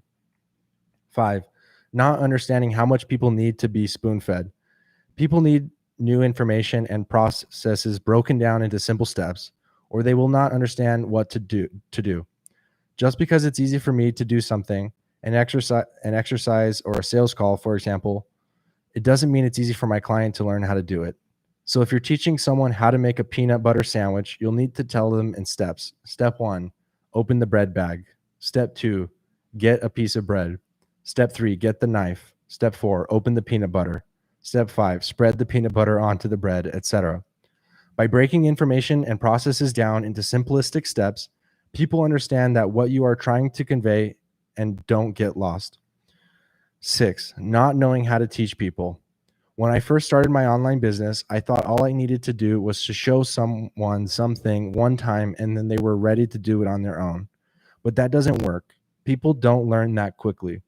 The best way to teach others is to engage in the process with them. Have your client watch what you're doing and have your client watch what you are doing and trying to teach them. Repeat the last step several times. Have the client perform the task or exercise while you watch. Provide feedback to your client so he can improve the process. Once the client understands the process and can do it on his own, let him run with it. Do's and don'ts. I subscribe to the Fail Fast and Learn school of thought. By reviewing my mistakes, I was able to determine the things that you should and shouldn't do to start and run your online business. I'm saving you a lot of time, money, and frustrations with these lists. Don't hire someone in the business-to-business space when your offer is in a business-to-consumer space, or vice versa. The mistake I made was never hiring someone who had built a successful online fitness business when I was creating my first online business. I kept hiring coaches who provided business coaching to teach me how to build a fitness. I kept hiring coaches who provided business coaching to teach me how to build a fitness business. The business-to-business space is very different than business-to-consumer space. Fortunately, I built a 7-figure business in each sector, so I understand the nuances. Focus on unnecessary things. At the end of the day, the only thing that matters in business is making money. People waste a lot of time designing their logos, designing email headers, creating websites, etc. However, potential clients don't care about your logos, email headers, and websites. Focus on activities that help generate money. It's plain and simple. I began selling training packages without a website, without sending emails, and without a calendar link, etc. I reached out to people via social media to book calls and sold them that way. All they cared about is if I could help them get results. Spend your time making your first 10,000 because your first 10,000 will enable you to grow your business much faster than making a nice website with the money you don't have. Rely on the one method of traffic. Relying on one method of traffic is dangerous as you grow your business. You may have only one source in the beginning stages, but if something happens to that and one day your entire business is gone, for example, if Facebook decides it doesn't like my business and shuts down my ad account, and that's the only place that drives traffic to my business, I'm in trouble. Now I can't pay my team. I can't make money. But if I'm on Google, YouTube, LinkedIn, Facebook, and Instagram, my business would survive with one or more platforms deleted my business account. Therefore, it's important to diversify as quickly as possible. Start with a low ticket offer. A low ticket offer is difficult to refine and make work. If you don't have money and you're selling something, a book, for example, for $47, you need to sell 1 million books or more for it to change your life. If you don't have money, how are you going to pay for ads and sell that many copies? Even if you only sold 1,000 copies without having to rely on ads, you would only make $47,000 before the cost of doing business. However, if your profit margin is 10%, meaning it costs you 90% of the purchase price to sell that book, you only end up with $4,700 for your efforts. Low ticket offers are usually reserved for experienced marketers or companies that make millions of dollars and can afford to go into the red, lose money for 3 months. Now that my business is successful, I use low ticket offers. I know that I'll make up 50% of loss in income in 90 days because the low ticket offer will provide leads to whom I can sell high ticket offers. The goal is to sell high ticket offers, meaning an item or service that costs a lot of money. It's how you make money faster.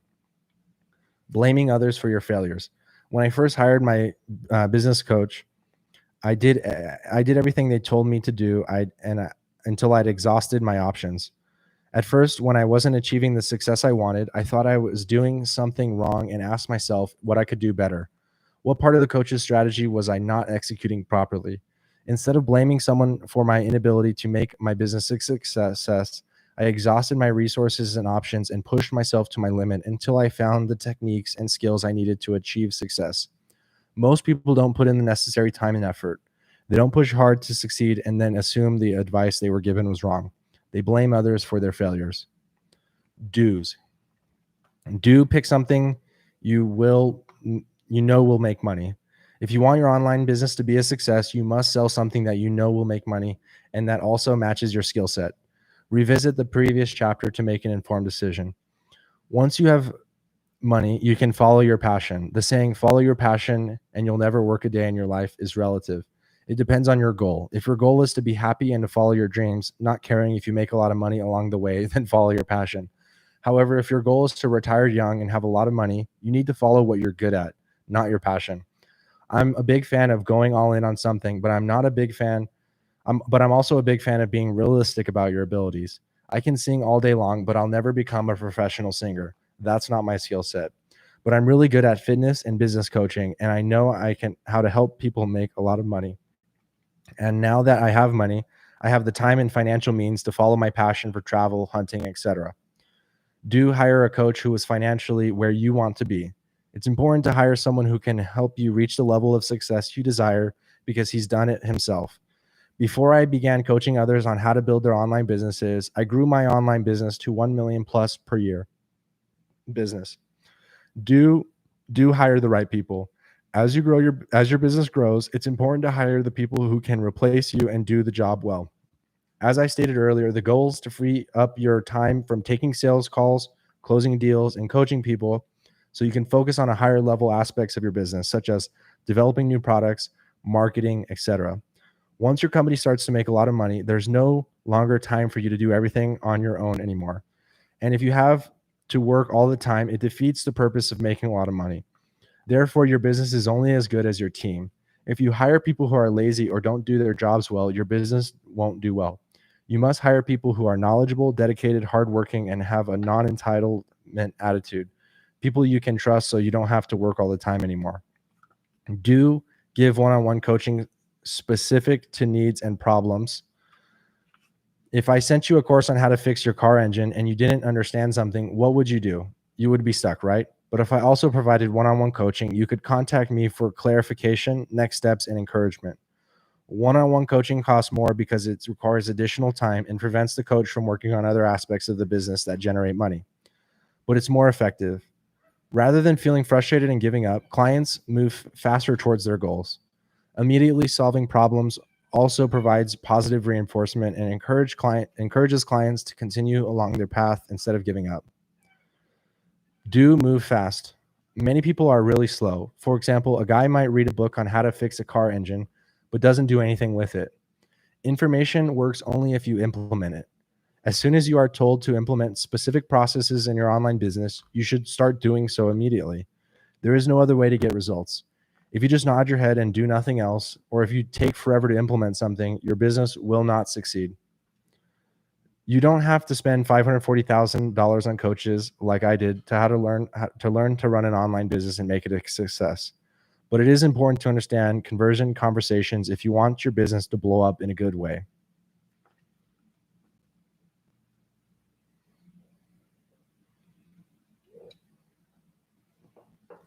Chapter 6, the secret method that blew up my business in a good way.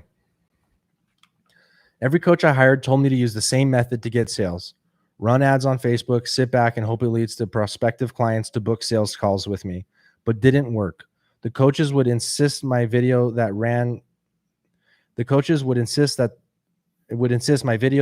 with the ad was ineffective. So I changed it and then changed it again. I kept changing things and nothing worked. I tried 800 different angles. I was angry and frustrated to the point of desperation, but still determined to make my business a success. Not knowing what else to do and willing to try anything, I decided to message people who came into my Facebook messenger via an ad. When running ads on Facebook, you have two options. One, you can have them click on an ad and go straight to a web page, or two, you can have them click on an ad that will open up a Facebook Messenger, and then you can send them a message from there. At the time, I didn't know that a simple tweak of messaging people who came into my Facebook Messenger from an ad would explode my business, but it made all the difference. I'd never done that before, as dumb as it sounds, and none of my coaches had told me to do it either. Within a few hours, I made 7 sales phone calls and closed 6 of them, earning myself a quick $20,000. I thought, holy shit, I figured it out, all because of those ads.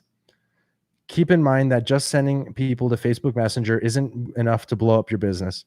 The follow-up I used was key, but until that point, I had been sold on the dream of 100% automation, and that was why I had been losing for so long.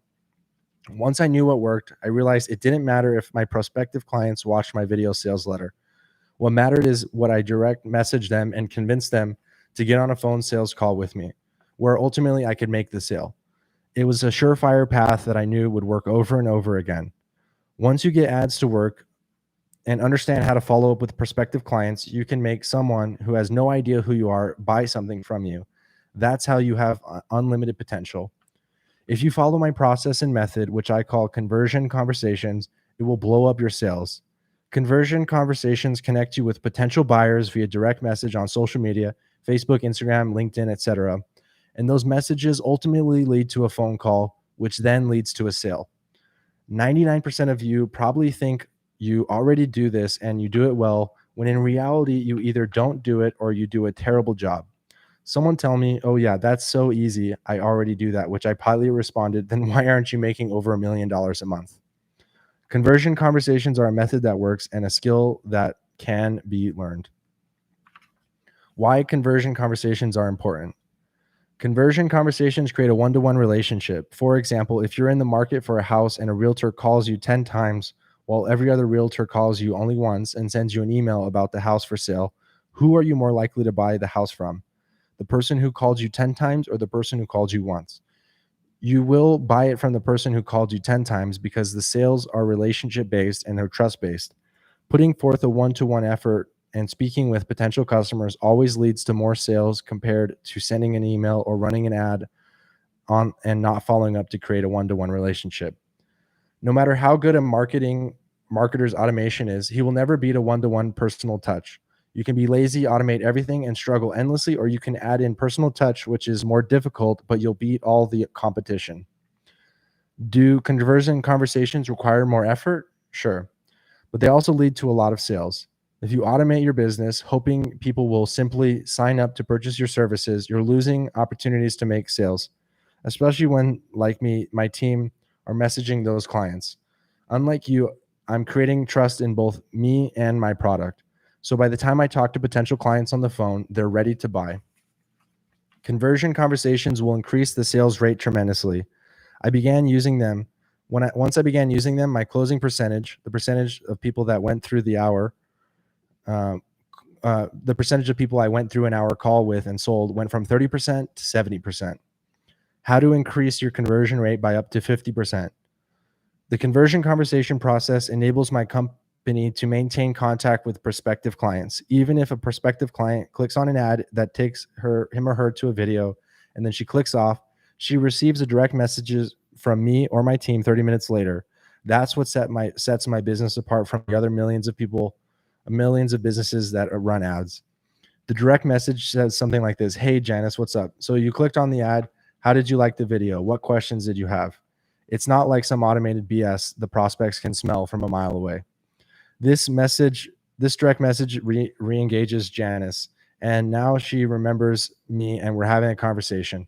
The conversation leads her to book a phone call with me that she wouldn't have booked if I hadn't direct messaged her. Direct messaging increases the conversion rate tremendously. It draws people who initially were too busy, didn't understand, didn't like your video, didn't like your page, etc., back to the process to become a buyer. It allows the average marketer like me to beat all the best of the best with ease. Think about it. I've owned a business for 3 years and done over 20 million in sales at the time of writing this. How many people do you know that have grown a business with zero help or funding? Imagine company A obtains 1,000 leads per day but doesn't message anyone. Maybe it sends a potential customer's emails and videos hoping to make a sale. Company B messages every potential customer, who is going to make more sales. Company B, the company that uses a more personal touch. Responding with a personal touch shows you care. I've tested this process and it works. And whenever I see something that works, I double down. Many of you feel this process is too much work, so you won't do it. But then you'll wonder why you didn't hit your financial goals. Stop trying to find the path of least resistance and just do what works. Personal touch will always beat automation. If I can sell someone all day long, I can sell someone all day long if I can talk to them.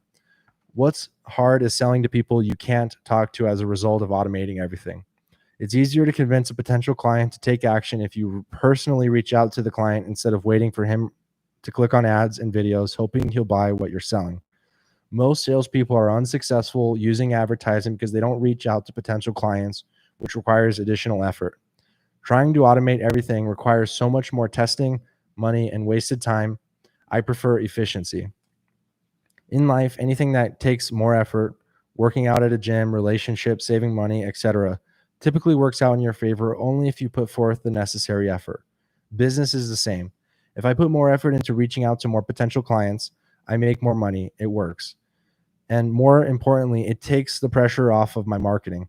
If my marketing isn't effective, it doesn't matter. I'm going to message clients to make personal connections and sell them on my products.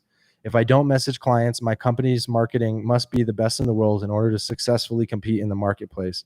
Remember, when starting an online business, you most likely won't have the skill set to compete with established marketers who have been in the business for 20 years. Personal touch will always allow you to get away with more. You don't have to be as skilled at marketing as long as you put forth effort and personally reach out to potential clients. That's why personal touch beats automation. Controlling your business with conversion conversations.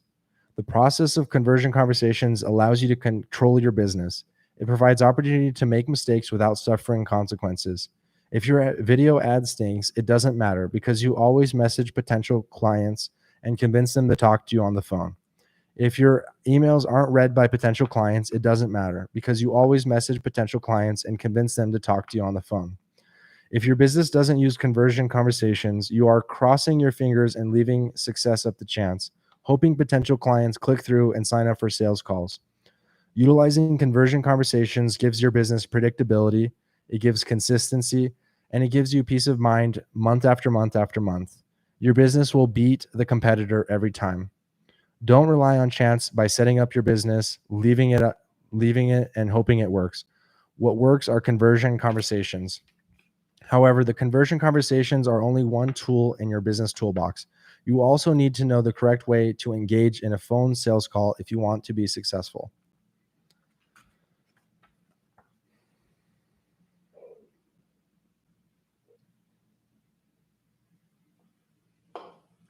Chapter 7, Phone Sales. Phone sales play an important part in making a lot of sales and scaling your business because talking to potential clients on the phone is the easiest and most effective way to build trust. And trust is the cornerstone of a long, fruitful business relationship with your client. When you hear someone's voice, his tone, his inflection, it helps you respond appropriately.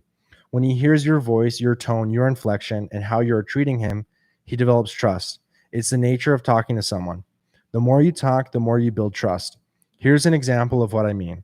If you have a disagreement with a friend via text messaging, it's hard to win. The voice, tone, and inflection are lost. As a result, the disagreement can potentially continue forever.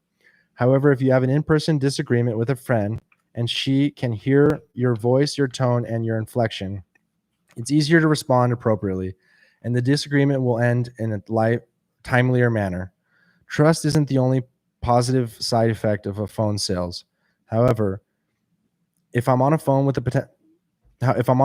potential client who has agreed to take the call, it's the equivalent of me standing in front of him. It's hard to hang up. It's hard to get rid of me because most people inherently won't want to be rude. If the only way to get out of a situation is to be rude or to lie, most people won't do it. It's much easier to ignore someone via email than it is on a phone call. Obviously, some people won't buy what you're selling, and you'll reach the end of the call having wasted your time. But you have a much greater chance of making that sale because you can come face to face with potential clients. Phone sales give you greater control over the outcome simply because only way to leave the call is to hang up. Phone sales is also give potential clients the opportunity to ask specific questions and obtain fast responses, which also contribute to establishing trust. For example, if a potential client asks, "What makes you different than the rest of coaches?" I'll say I built a 7-figure business to consumer business, and a 7-figure business to business company. Most of these other coaches only coach, most of the other coaches only business coach. But who do you think is more qualified? Someone who built a business before teaching, or someone who started teaching without ever having built a business? If a potential client asks, do you just run webinars? I'll say, no, that's not enough to be successful. It's all in the follow-up. That's why I teach my clients conversion conversations. And if you sign up, that's the bulk of our training. If a potential client lands on a sales page and doesn't understand it or doesn't agree with it, he clicks off and goes on with his life. If you convince that same person to take a free phone call with you, you can turn that non-sale into a sale. Developing personal relationships via phone sales enables you to charge more money. People are more willing to spend more for your services or products when they trust you. Phone sales are the easiest way to get results. They don't require a high amount of skill, as much skill as automation. They're an important tool in your toolbox. Before I show you how to structure the phone call and what to say, let's discuss the application, a tool you can use prior to the call to save time. The application.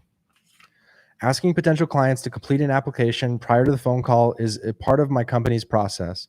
The application contains questions that enables us to get to know the client and his company or potential company. It enables us to determine if a potential client is interested in what we have to offer. After reviewing the application, we address any questions we might have before the phone call, as well as any concerns or objections the client may have. By asking a potential client to set up a phone call and complete an application, and by us reviewing the application and addressing questions, concerns, or objections prior to the call, it ensures we're not talking to people on the phone who are going to waste our time, which ultimately increases closing percentages. However, if the application process is only part of the equation, the application process is only part of the equation. If you want to make the sale, you must know how to structure the phone call and what to say to potential clients. The pre-frame.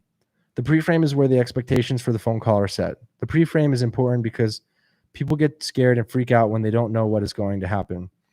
That's why people are scared to start a business. They don't know what will happen. That's why people are scared to invest. They don't know how the markets will respond and if they'll make or lose money. That's why people are scared of marriage. They don't know if they'll end up getting divorced. The easiest way to understand a pre-frame is to look at a dating analogy. If I go on a date with a girl and our expectations are not lined up, she wants a relationship and I just want to hook up, the date won't go well. At some point, one of us will figure out we don't have the same expectations and the date will end. However, if we discuss expectations prior to the date by pre-framing, both my date and I will know what to expect if we proceed with the date. By pre-framing a phone call with a potential client, you tell her exactly what's going to happen, because if she thinks something is going to happen and then it doesn't, you're not going to sell her. What happens on the call must align with what she's thinking. Here's an example. I say, hey, Sally, so glad you're here. The goal of this call is to see how we can help you with your business, right? You're obviously on this call for a reason. You're not where you want to be. You're struggling, and our job is to see if we can help you figure out why that is and how to fix it. Okay. Now, by the end of the call, what we like to ask our potential clients to do is to give us a yes or no decision. We don't say that to force you to do something you don't want to do, but we find that at the end of the call, if you're still not convinced we're a good fit, then you should just say no. If we can't convince you in an hour that we can help you grow your business, that means we didn't do a good job or we're not a good fit for you. So at the end of the call, after everything's set on the table, I'll ask if you feel confident and you can give me a yes or no decision. When we reach the end of the call, I bring back the pre-frame and say, do you remember at the beginning of the call when you agreed to give me a yes or no? This is that time. So if you're interested, you can tell me. If there's something concerning you still, you can tell me that too. But at the end of the day, if you don't know what you should do right now, you should probably say no, because that means either we're not a fit or I haven't done a good job explaining, because most clients find that it's a no-brainer to work with me when they see my results. If the answer is yes, which it usually is, I'll say, great, let's go ahead and dive in. If the answer is no, I'll say, let's reschedule when you're ready. And in the meantime, I'll send you some homework videos to watch. Pre-framing a call removes excuses from the equation. Each person knows what to expect going into the call. Therefore, potential clients don't waste an hour of your time by hanging out hanging up on you at the end of the call instead of buying your services or product, or saying they'll get back to you when you know they won't. The pre-frame prevents you from wasting an hour with someone who is not prepared to make a decision.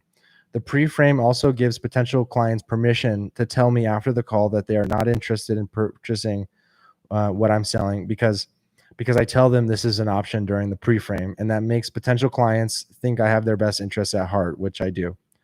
A salesman who wants to make the sale at all costs, but you can't do it at the detriment of a potential client. If a client genuinely feels that we're not a good fit, he should also feel it's okay to tell me so. I think that's very important. The discovery questions. It's a lot easier to convince someone to buy on the phone versus convincing them to buy via an online link from someone he doesn't know or trust. Phone sales allows you to address the 800 million excuses the clients might have for not buying.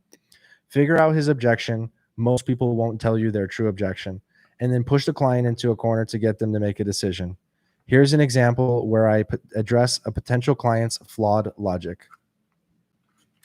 The client says he can't afford it if my coaching services. I say it in a nice way. How much do you make a month, if you don't mind me asking? He says, I make $3,000.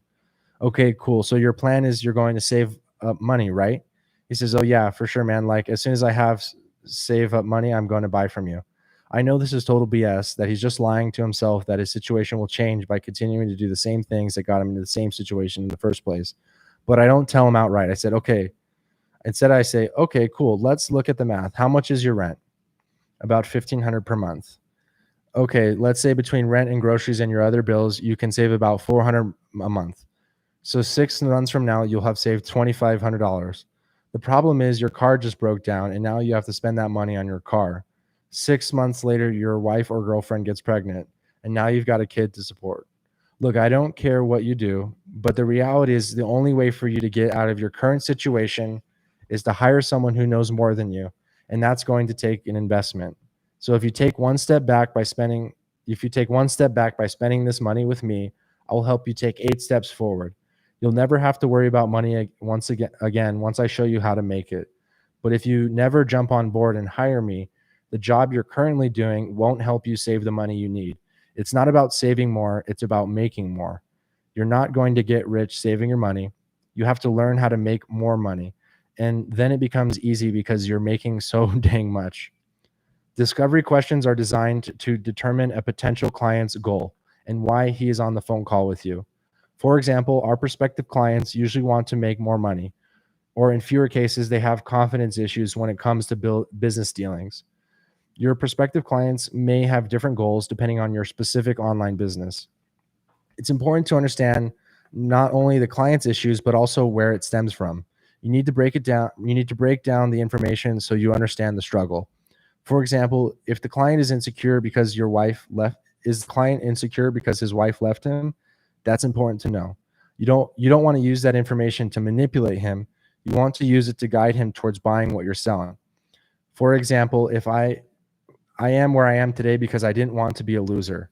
At a finite level, that's reality. I want to become someone important.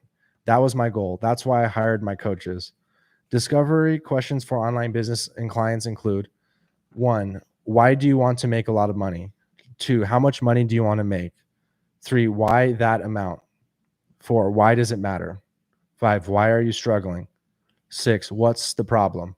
7, have you tried before? 8, do you have any sales, marketing, or business experience? Often people respond that they don't know the answers, or they know they want the things to change. That's a BS reason. You need to dig further until you discover the real reason.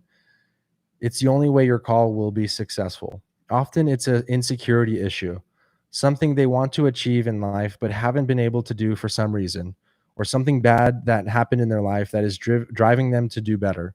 Knowing this type of information is powerful and enables you to address it during the call. When you push on their pain, the chance that you close their sale is much higher. Here's an example. Hey man, so your wife divorced you because you went into bankruptcy, and now you have a new wife. You're about to go into bankruptcy again. What are the chances your new wife will divorce you too? I'm not trying to scare the prospective client. I'm pushing his buttons, so when he gets to the end of the call, he wants to purchase my services. It's important to note that if you don't talk about the topics your potential clients is interested in, he won't buy from you. It's like when you keep talking about Ferraris to someone and they don't fancy sports cars, they just want a reliable car. Another example is a potential fitness client told me he wanted to lose weight. I asked why. He said, because I have low self-esteem. Again, I asked why. He said, because my wife doesn't want to make love with me anymore because she thinks I look disgusting. I know that hurt him, but it also motivated him to call me. He loved his wife and he didn't want to lose her. Ultimately, he purchased my services so he could lose weight, get in shape, and keep his wife. If a dad wants to make money, I ask him why. He states he has 7 kids, and at the end of our phone call, if he gives me a grief about purchasing my services, I'm going to throw the information back at him. I'll say something like this: I don't have kids like you. I'm not trying to say this in the correct stance, but what are your kids going to think if you decide not to do this and that's why you're not successful? Or your kids are just going to look at you in the eye and say, "Hey dad, you know what? Dad, it's all okay that you didn't go through Tanner's program because we didn't really need that money that bad." Is that okay with you? What if you can't afford your children's college or medical expenses? Is that okay with you? Knowing you could have paid for it if you worked my program? Saying that to someone is powerful because it's reality. Many people think it's harsh, but it's true. My my calling is to help people, so I'll risk coming off rude if it pushes that person to do something he may not have done otherwise. I needed that push, as most of us do. It's important to believe in what you're selling and bring that passion to the phone call. It's also important, as we discussed, to bring up the client's potential client's issues and what he cares about if you want to make closing the sale easier. At the end of the call, you'll have a loaded gun, which you previously filled with bullets, issues, and concerns that your potential client discussed during the call. Now, when a potential client complains about the cost of your services or goods, you have ammunition you need to close the deal. For example, when you said you were afraid your wife would divorce you if you declared bankruptcy again, if you don't purchase my program, how will you fix things? Discovery questions are powerful tools if you use them correctly. However, you must understand the 3 pillars. The 3 pillars. The 3 pillars are 3 points in sales you cover following the discovery questions that will help convince someone why he should buy from you. The pillars can change depending on the offer. For each of my business, the 3 pillars are the same because I always sell the same thing. For our purposes, let's assume the phone call is with someone who is a more experienced online business owner. For the first pillar, focus on what you can do to help the client. I'll typically say, we are going to craft and package together an offer that ensures you don't become a commodity. If you're selling soap or water or food at the end of the day, when it's all said and done, if you're selling the same thing as someone else, but how does someone decide to buy? The client may say whatever's cheaper. Right. I say, so part of the reason you haven't been successful so far, Mike, is because every time you go to sell something, you're selling the same things as everyone else. That's why you think you can't charge more, because you're selling a commodity. But that's the problem. It's why Ferraris sell for 250,000 and minivans sell for 30,000. The minivan is a commodity and the Ferrari is not. There's more perceived value with the Ferrari. It's the same reason Nike can sell shoes for $160 and Payless sells them for $30. If your product or service is perceived as not being a commodity, it ensures respect in the marketplace and people will pay top dollar for it. There are a million people out there who will teach people how to build their business. I'm probably one of the most expensive, but people pay me all the time. For the second pillar, focus on what you will provide to the client and what will improve the circumstances. I'll typically say, we're going to create our unique mechanism for you called conversion conversations. This is a unique method of follow-up texts, emails, voice messages, Facebook Messenger, etc. It's a system that I created that took my company from 0 to 8 figures in 2 years.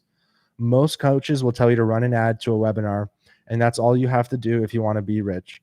If that were true, why aren't most businesses successful in the online space? We need to create a system and a mechanism that will work no matter what, even if you have few marketing skills and you're new to this business. Because at the end of the day, you're paying for me to make you successful, and I have built a system that makes it easy to make that work. The key here is to build trust and tell them what you are going to do for them without giving them the drilled down specifics. You want to make the potential client hungry to purchase your product or services. Give them the what, not the how. Don't tell them how to do things. Instead, tell them what they need to do. Once they purchase your products or services, you show them the how and help them implement and execute it. For the third pillar, my logical point, it's important to show the client the logic and bang for your product or services and why your product or service is the way to go.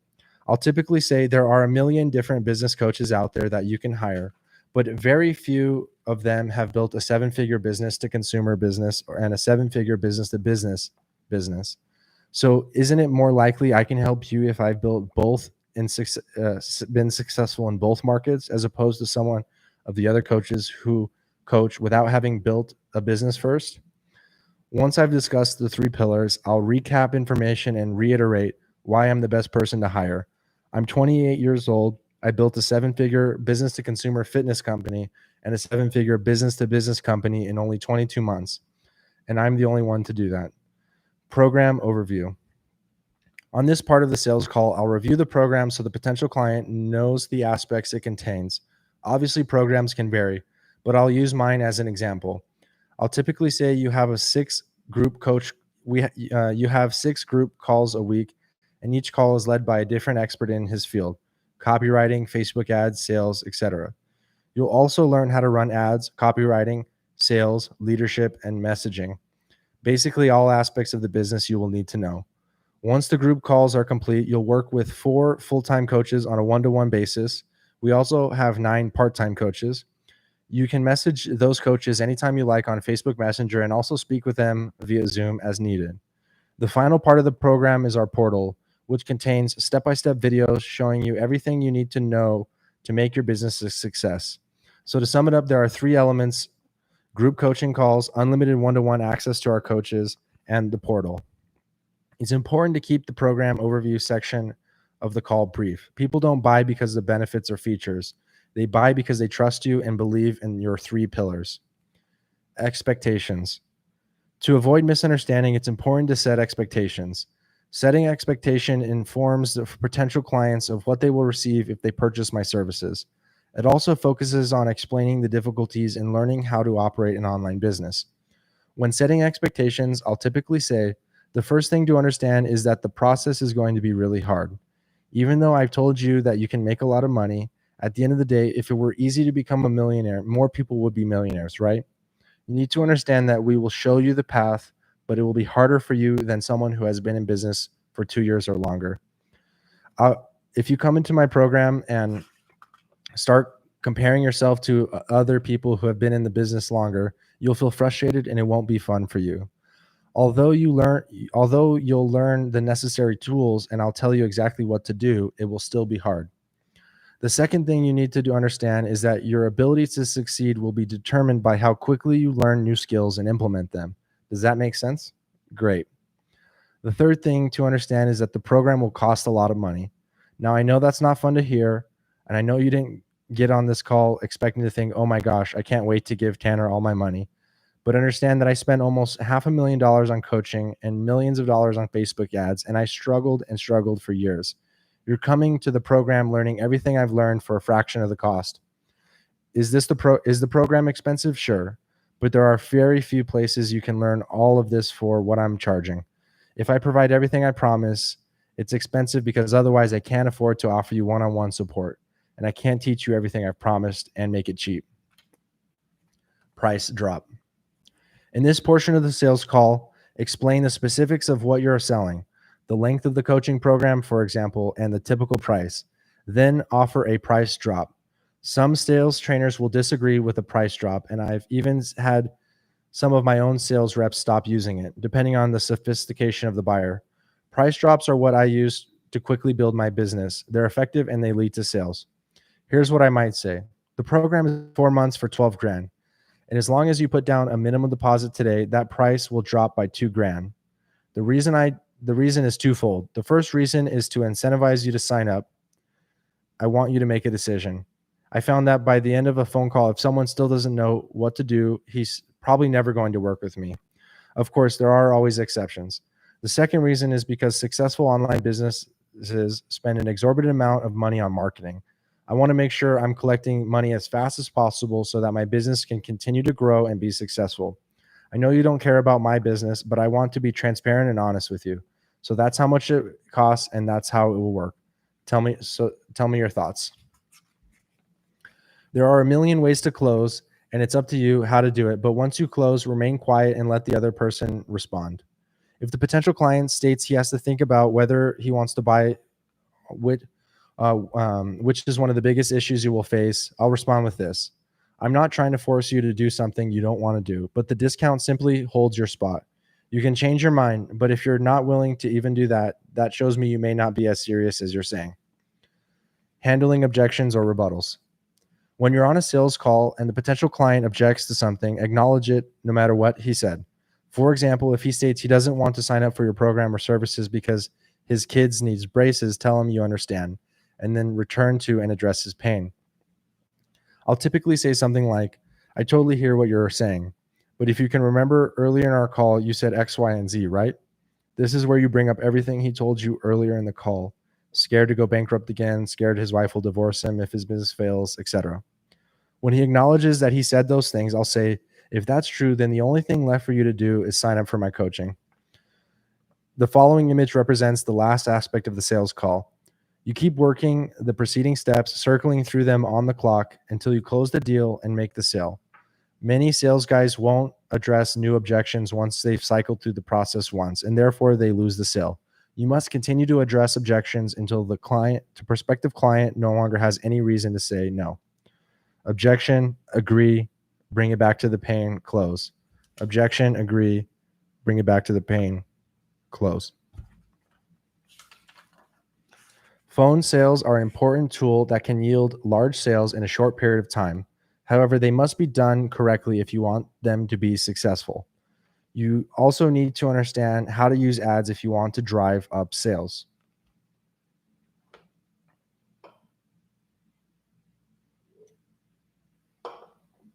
Chapter 8, Ads.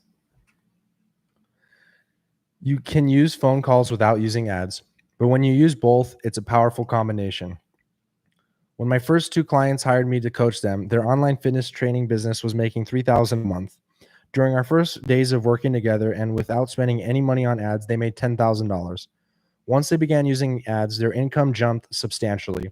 They saw a 6 times return on investment, meaning for every $5,000 they spent, they made $30,000.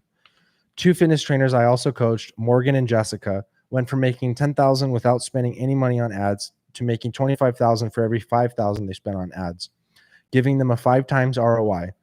Once they realized the power of ads, they continued to use them, and their business has grew and grown consistently. A third client, Josh, who ran an Amazon FBA offer, was making between $15,000 and $30,000 a year and didn't know how to grow his business. Once he learned how to run ads and began using them, he started making over $100,000 a month within 3 months. If you spend $1 and make 2 or more back, that's a good deal. My business relies on ads. That's how I get people to know about our services. Think about why most businesses fail. No one knows they exist, and therefore they can't get the customers they need. Ads introduce new customers who will then go through my sales process and purchase my services to my company. Because advertising ROI is high, I make a lot of money, which enables me to expand my business, build a bigger team, and work with additional clients.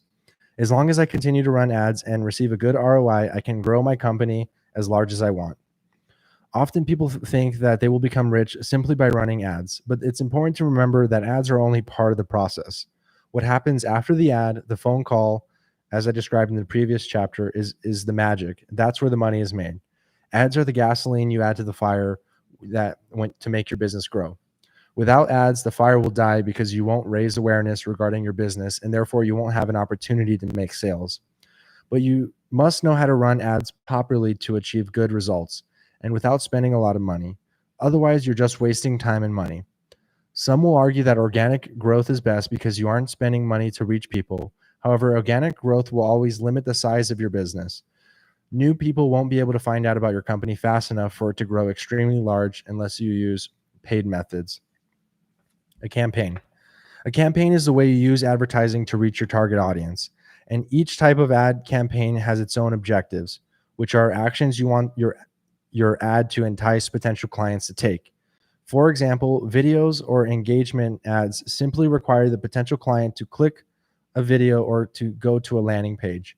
Conversion ads offer a big commitment from the potential client. When they see your conversion ad, potential clients may be enticed to do one of the following: book a phone sales call, register for a webinar, opt into a mailing list, or buy a lower priced item. It's important to determine your objective before running an ad, because Facebook, which is the easiest and best platform to use for beginner, optimizes ad reach based on the type of ad used. If the campaign level is video ads, Facebook will show the ad to people who view a lot of videos. If the campaign level is conversion ad, people will show the ad to people who will buy things. In looking at ad pricing, you may think it's best to use video view ads because they're cheaper than conversion ads, because conversion ads are designed to get people to purchase items or services. They're the most highly used and the costliest. Using video view ads instead of conversion ads is a huge mistake. You're wasting money instead of saving it, because Facebook will only show the video view ads to people who watch videos and not to people who will purchase things. Your ad won't be seen by the right people, those who will buy from ads. Conversion ads are, however, the proper campaign level for Facebook if your objective is to make a sale. To learn more about using conversion ads on other social media platforms like Instagram or LinkedIn, and even ones you haven't heard of, contact me and my team at infiniteincomebook.com/info. Ad set. Ad set is who you're going to show an ad and how much you're going to spend on that ad. The first aspect is telling Facebook or other ad platforms who might be interested in what you're selling, so that Facebook knows the target of your ad. It's simple to determine who should see your ad. Ask yourself, who are your potential clients?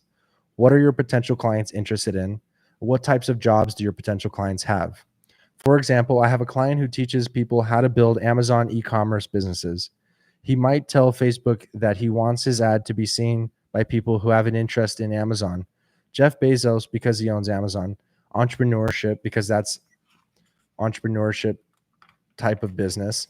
Drop shipping, because Amazon does a lot of drop shipping. And e-commerce, because Amazon is an e-commerce business. The second aspect in determining your ad set is determining how much you are willing to spend. I would suggest beginners spend the maximum amount they are willing to pay for a lead. A lead, for our purposes, is someone who provides his email. So if I'm offering fitness services with my ad, the most I'm going to spend per lead is $10. For a business to consumer ad, aim for a 2% plus click-through rate. Click-through rate is how many people out of 100 click your ad and go to the next page. So for every 100 impressions, people who view your ad, you want 2 or more people clicking on that ad, which you hope will turn into leads. For a business-to-business ad, aim for that 1% or higher click-through rate. Keep in mind that these click-through rates are guidelines for beginners, not rules. I couldn't give you hard numbers unless I was getting down and dirty with you in a one-on-one coaching setting. The best I can do here is give guidelines. If I don't get a lead for a consumer-to-consumer offer for $10 or maximum $15, I'll turn the ad off. I'm either targeting the wrong audience, targeting the wrong interests, running an ineffective ad, etc. If I'm running a B2B offer, I might spend $20. If you're using ManyChat, double the cost. If ManyChat is unfamiliar to you because you're a beginner running an online business, don't worry about it for now. Keep in mind that if you run 20 ad sets, not every ad will work, no matter how targeted it is. Running ads is like going to the casino. Are you going to win every hand? No, of course not. Ads are calculated gambling. You can determine what you're going to spend for a certain amount of money and target your ad to a specific audience. You will probably get a lead.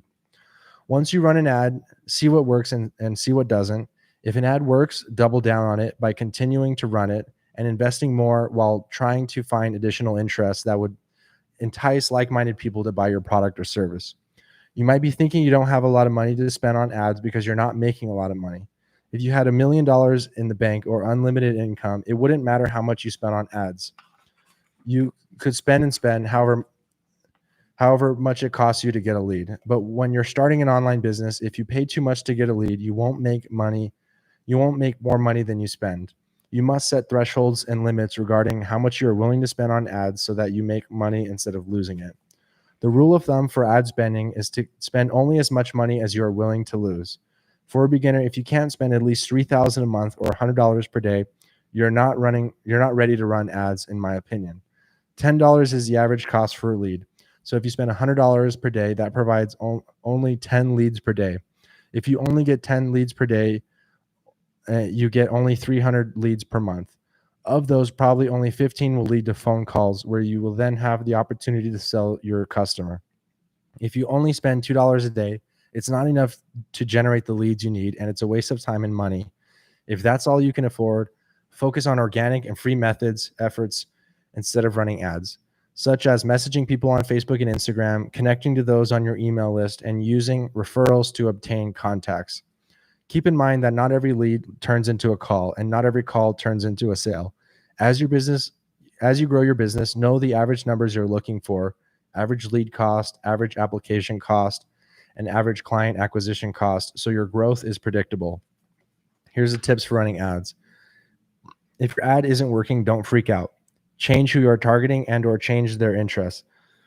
Remember that the ad success is based on who sees your ad, i.e. the right people, what time of day they see it, and if those viewing your ad click on the ad. Ads won't work forever. I employ a full-time ads manager who changes my ad sets in some way every day. Typically, ads sets will have a shelf life of 24 to 72 hours or less, sometimes longer, but I'm giving you a general rule. After that, the ad needs to be changed. Videos versus images. Both video and images work well as advertising tools. However, video ads are more entertaining.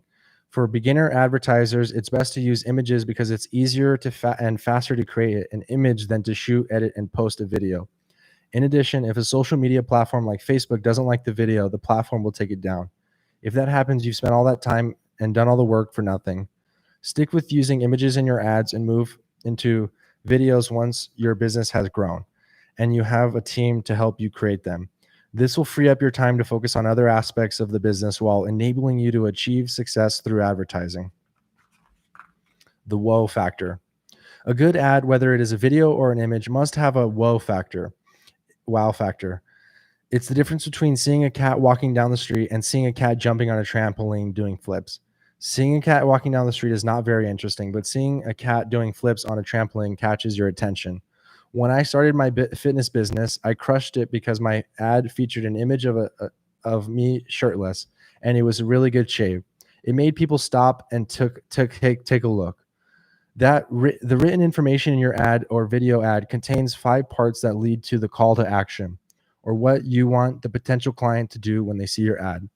1, the first part should address your target audience. For example, if the ad is targeting dancers, the first sentence should say something like "Attention dancers." 2, the second part should address a pain point. Have you ever struggled to dance again after injury? 3, the third part should cover your story and how you relate. For example, I can totally relate because when I was 12, I broke my leg and couldn't dance for a long time.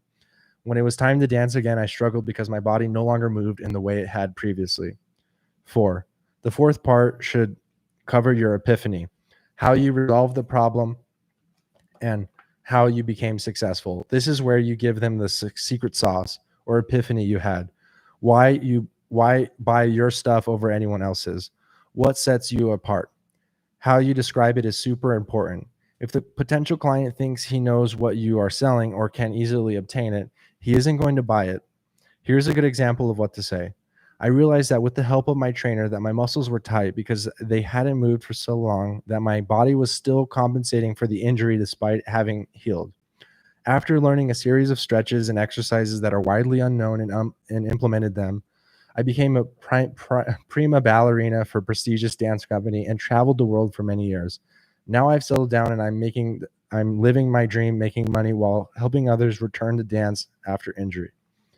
5, the fifth part should be the call to action. For example, if you're tired of not knowing what you love, of not being able to dance, you want to learn how to teach your body how to move properly and ultimately dance without risking re-injury using these special techniques, click on the link below. Video ads should be short. When creating a video ad, it's best to keep it under 60 seconds. People have a short attention spans, and you don't want them to click away from your ad before it reaches the call to action. I ran a lot of ads, and the format remains the same. However, the content changes, the setting, what I'm saying in the story. In a video ad for fitness coaching, I might say, "Are you someone who looks so terrible and has no confidence? If so, I know how you feel. When I was little, I was bullied and others made fun of me a lot. Because of that, I really wanted to learn how to get into shape so I could make them stop. I tried a bunch of different diets and workout programs, but they never worked until I finally figured out the Special X diet and program. Ever since, I've been in great shape. I tried many different diet programs before I found success, but once I figured out what actually worked, the X diet program, it changed my life. Now I show people how to do it. So if you want to look good, stop being insecure, and learn how I got in shape, click the link below." In an ad geared towards business owners, I might say, "Hey, are you a business owner? Are you a person who wants to build an online business, but you don't know how? I totally understand the frustration, because back in the day, I paid 5 coaches thousands of dollars and I got nothing to show for it until I figured out a secret mechanism called conversion conversations. That helped take my company from 0 to 8 figures in just 2 years. If you want to learn how to use conversion conversations and make a lot of money, click on the link below."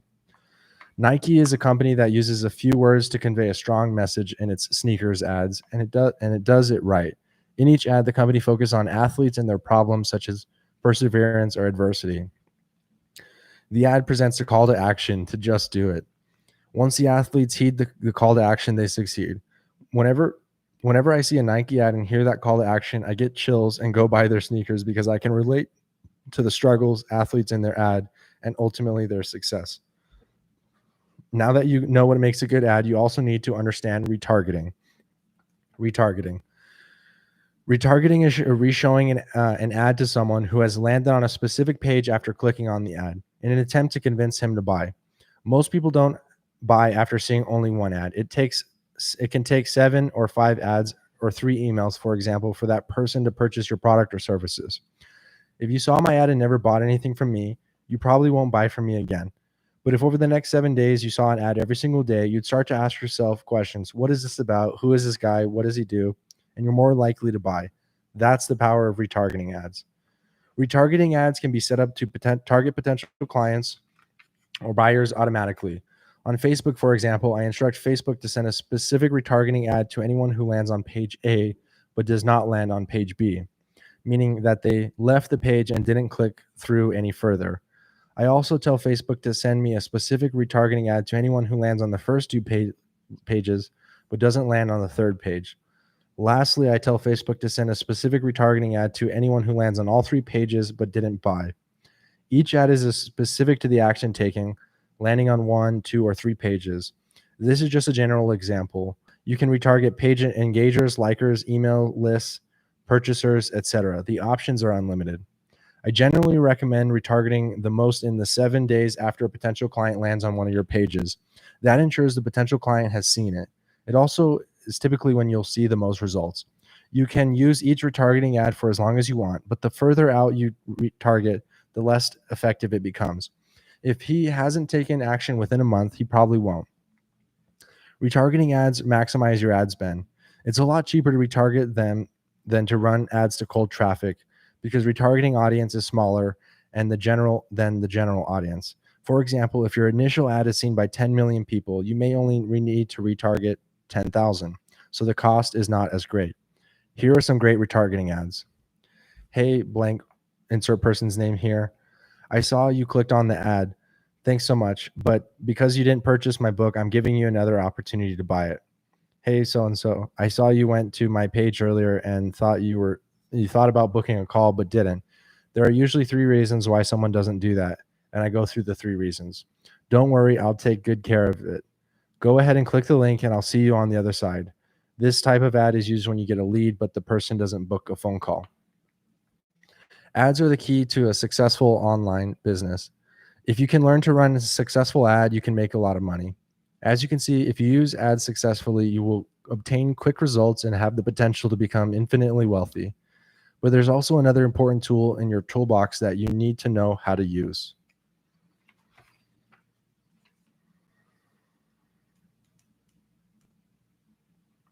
Funnels. Chapter 9. When I started my business, I thought I needed a fancy, expensive website. My mentor spent time teaching me how to build it, the tech, the software, the automations, and how to create an email list, but they didn't help me generate sales. After 2 years learning those skills with his help and on my own, I had no money to show for my efforts. It was insane. I created a 4-page website. I created 4 website pages, a sales page, an upsell page, another upsell page, and a downsell page. Creating sales pages takes a long time and they're lengthy. My sales page contained as much information as a 10-page book. It's a lot of work and it was overkill. It wasn't the right place for me to start. If you want to become a writer, you don't start off writing a 300-page book. You start off writing a short story or an essay. The same thing applies to an online business. As a beginner in the online business space and in running an online business in general, my mentor advised me to work on the hardest things possible instead of working on what would make me a lot of money. Learning how to design a website and how to create an email list were not the skills I needed to know when starting my online business. The process, however, became beneficial down the road once I learned how to run ads and make sales. I trusted that my mentor had my best interests in heart, and he did. Because he is very experienced and had run a business for more than 20 years, he'd had success in doing what he had showed me, building a website and using it to make sales. However, he never sold high-ticket items, and I was inexperienced and not in a position financially to market or marketing skills wise to make it work. You might think that people typically look for a website to legitimize a business, and that may be correct, but what they really want to know is if they can get results. For example, if you're selling a fitness product, or a potential client could look at a picture of you on social media or on a website landing page, and because you are fit, know that you understand how to get in shape, that will lead to a sale. When most people think of websites, they imagine web menu tabs. For example, Amazon's menu tabs include Whole Foods, Today's Deals, bestsellers, etc. Most online businesses that are selling services, especially those starting out, don't need a fancy website. They only need a single landing page that tells the viewer information about the business and contains client testimonials and a call to action. Sign up for a free phone call, etc. Today, my businesses have websites, but I don't send people to them in an effort to make a sale. I send people to the website to read my life story or to view client testimonials. Funnels, which are used to increase sales, are more important than fancy and expensive websites. What is a funnel? A funnel is a predictable customer journey, usually occurring after the result of viewing an ad. The funnel takes a potential client through a process rather than enabling him to randomly click around a website and hopefully buy. Funnels are created with a specific intent of getting someone to take a specific action as opposed to browsing. In a funnel, the client lands on one page, the landing page, which sends him to a 2-page and then page 2 and then page 3, etc. It's a specific journey. Every client who views your funnel takes it. 100 people may view the first page of those. Only a certain number will click through to the second page, the third page, etc. Regardless of how far through each person clicks, a funnel controls the process from the beginning to the end. Funnels are far more effective than websites in general because funnels present several limited options versus many. It's like going to a restaurant and being forced to choose between one menu item or leaving the restaurant, a funnel, versus choosing 300 menu items, a general website. Statistically, when someone is presented with limited choices, he is more likely to buy because he won't be overwhelmed by the decision-making process. Using funnels to create predictable income by employing a process that converts to a sale, even if a potential client fails to complete the funnel and clicks away from it after providing an email, there is an opportunity to retarget the client with a new ad. In comparison, a website does not provide the same opportunity, so the potential sale is lost. Pages of a funnel. The content on each page of a funnel is dependent upon the funnel and what you want to accomplish. Here's an example. The first page, this is the landing page. It should be as simple and contain one objective and a call to action. Everything on this page should push the viewer to a choice and take an action. For example, hey, click below to get my secrets to book writing. Provide your email and I'll send you a PDF. The elements of a first landing page are the headline, the subheadline, a video or text, and a place to insert an email address or book a phone call. Second page. The second page appears as soon as someone provides his email. It might be either an offer to purchase services or to book a phone call, depending on what you're selling. The third page. This page often contains an upsell and is followed by one or two additional upsell pages. If the product you are selling is inexpensive, or the page can contain a thank you to prep a potential client for a phone call. A thank you page might say, "Cool, you're booked for the call. Be sure to watch these videos first. Also, here are some frequently asked questions." By providing potential clients with videos to watch prior to a phone call, it leads them to think the way you want about buying, and you're not wasting time on the phone call discussing material you provided in the videos. If I'm selling my coaching services, for example, I'll provide potential clients with videos that relate to their current situation, such as, have you ever worked with anyone like me before? Have you already spent money on a coach or a course? Are you willing to invest? Stop paying for the wrong coaches. How to choose the right coach. Why I always have debt. Do you value your time or your money more? Are you a business hypocrite? Do you have a faucet system, a system to bring you leads on demand? You don't need a big following to make money, or if you don't have one-on-one coaching, they don't care about you, etc. Each video is short, 3 to 6 minutes in length. You may be wondering how the technology behind funnels works. There are two ways.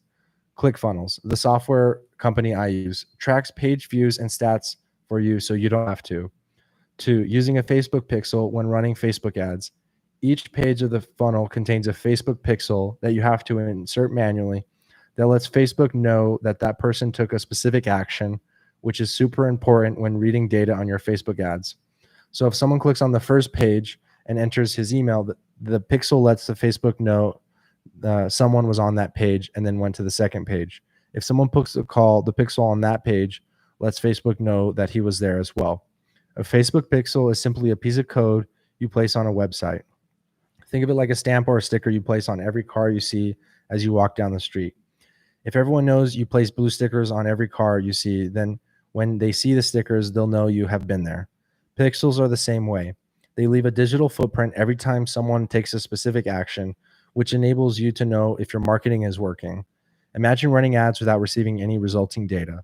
It would be like throwing money off the balcony and praying more would just come to you. Nothing is in your control. Low ticket versus high ticket funnels. A low ticket funnel is used to sell something that is cheap. In comparison, a high ticket funnel is used to sell something that is expensive. If you're reading this book, you're probably new to the online space and not running a 7-figure business. Therefore, it is best if you use high ticket funnels because you don't have the profit margin to sell low ticket offers. If you sell a low ticket offer, such as a $20 book, it may cost you $50 in ads to do so. That means you lose $30 on every book sold. In addition, if you only have $5,000 to spend on advertising, you can't afford to lose a lot of money. That's a model for expert marketers and not for beginners. You won't make any money and you'll go broke. Even if you offer a low ticket funnel without running ads, you're selling a book for $20. You need to sell thousands of books to make a lot of money. On the other hand, if you sell a high ticket offer, such as a $6,000 program, and the advertising costs you put your entire ad budget of $5,000, you'll still make a profit of $1,000, even if you only sell one program. And that's the worst case scenario. That should never happen. Realistically, after spending $5,000 on advertising, you should sell 2 to 3 programs, making a lot of profit that you can start utilizing. You're giving yourself a chance to succeed, and you make money faster. Marketing is why people invest in high ticket products. If it convinces them you are better than everyone else. If you can convince someone that what you have to teach is unavailable anywhere else, or that you are superior to other coaches, they will pay for your services. It's all about perceived value. If there are very few people who sell straight low ticket sales and do so successfully, unless they have a lot of clout like Russell Brunson. If as a new business owner, I spend $100,000 on advertising high ticket sales and make $400,000, that's a 4 times ROI. If I spend the same $100,000 on advertising low ticket sales and make $50,000, I've lost money. The point of spending $100,000 and losing $5,000 to obtain qualified buyers who are more likely to purchase your higher ticket program. For example, if out of those people who purchase $50,000 of your services, have 20 of those also purchase a $10,000 course, then you actually make money. The 20 buyers times 10,000 is 200,000. So you make up for the 50,000 you lost. Use low ticket funnels to generate low ticket sales when you can temporarily afford to lose money, knowing that 90 days down the road, you will be able to leverage those sales into high ticket sales. Here's an example of how I use a low-ticket funnel to sell programs that teach clients how to operate an online business. If I sell a $97 program and the client buys that program, I will attempt to upsell a $197 program. Each program gives the client an additional piece he needs to build an online business. If the client buys the $197 program, I'll attempt to upsell a $997 program. My goal is to nurture him and to get him to buy my high ticket program, which can range from $3,000 to $20,000. The $197 and $997 programs are one-time upsells. If he doesn't buy it right then, the offer is no longer available. If the client doesn't buy any of the programs, I'll attempt to downsell him something. If he doesn't buy either, I'll use retargeting ads. The purpose of the funnel is to get him to buy something. And if he has a good experience, hopefully he'll buy something more expensive down the line. Once you become experienced with funnels and advertising, you are making a substantial amount of money. You can use low ticket funnels to sell a lower price product and later leverage that into a high ticket sales. For example, if I sell 50,000 in low ticket offers and then later upsell the same number of people to make an additional 400,000, I've made 450,000 for 100,000 I've spent on ads. That grows the business substantially. As your business grows, so does the cost of doing business. As a result, you must sell high ticket items in order to remain profitable. In addition, the cost of high ticket advertising is greater than the cost of low ticket advertising, so you will have to make up for that cost in sales.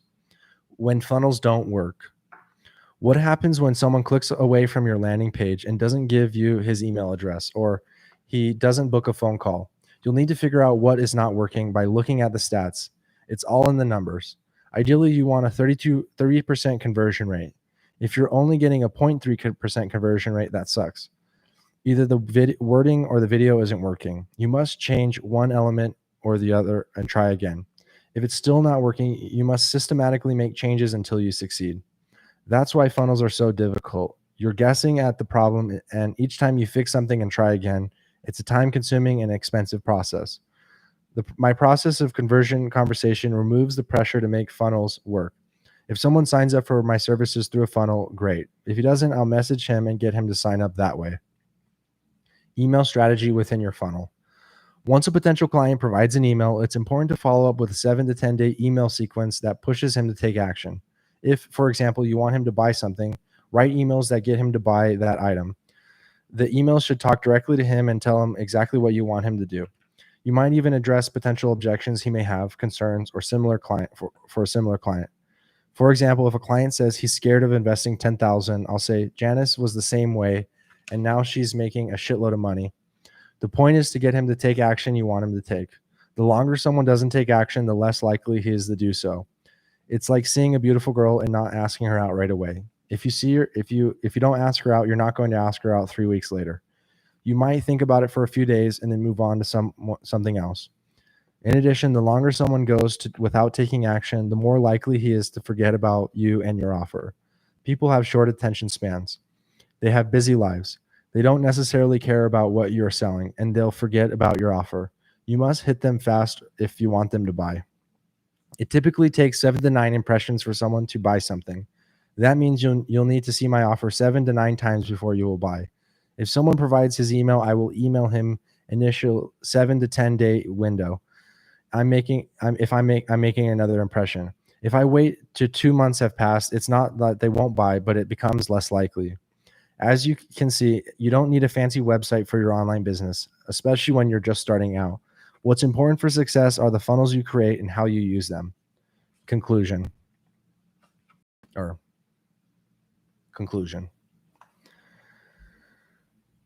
The internet is here to stay, and everything is moving online. Amazon is one of the biggest companies in the world. Airbnb is 100% online. Uber and Uber Eats aren't going anywhere. Some of the biggest companies are online. Now is the perfect time to start your online business. Having an online business gives you the potential to earn a 6-figure plus income and the freedom and time to do the things you love outside of work. Anyone can start an online business once you know how. But if you want to achieve success, you must have a personal skills such as determination and perseverance and understanding of and willingness to implement the practical tools for building an online business.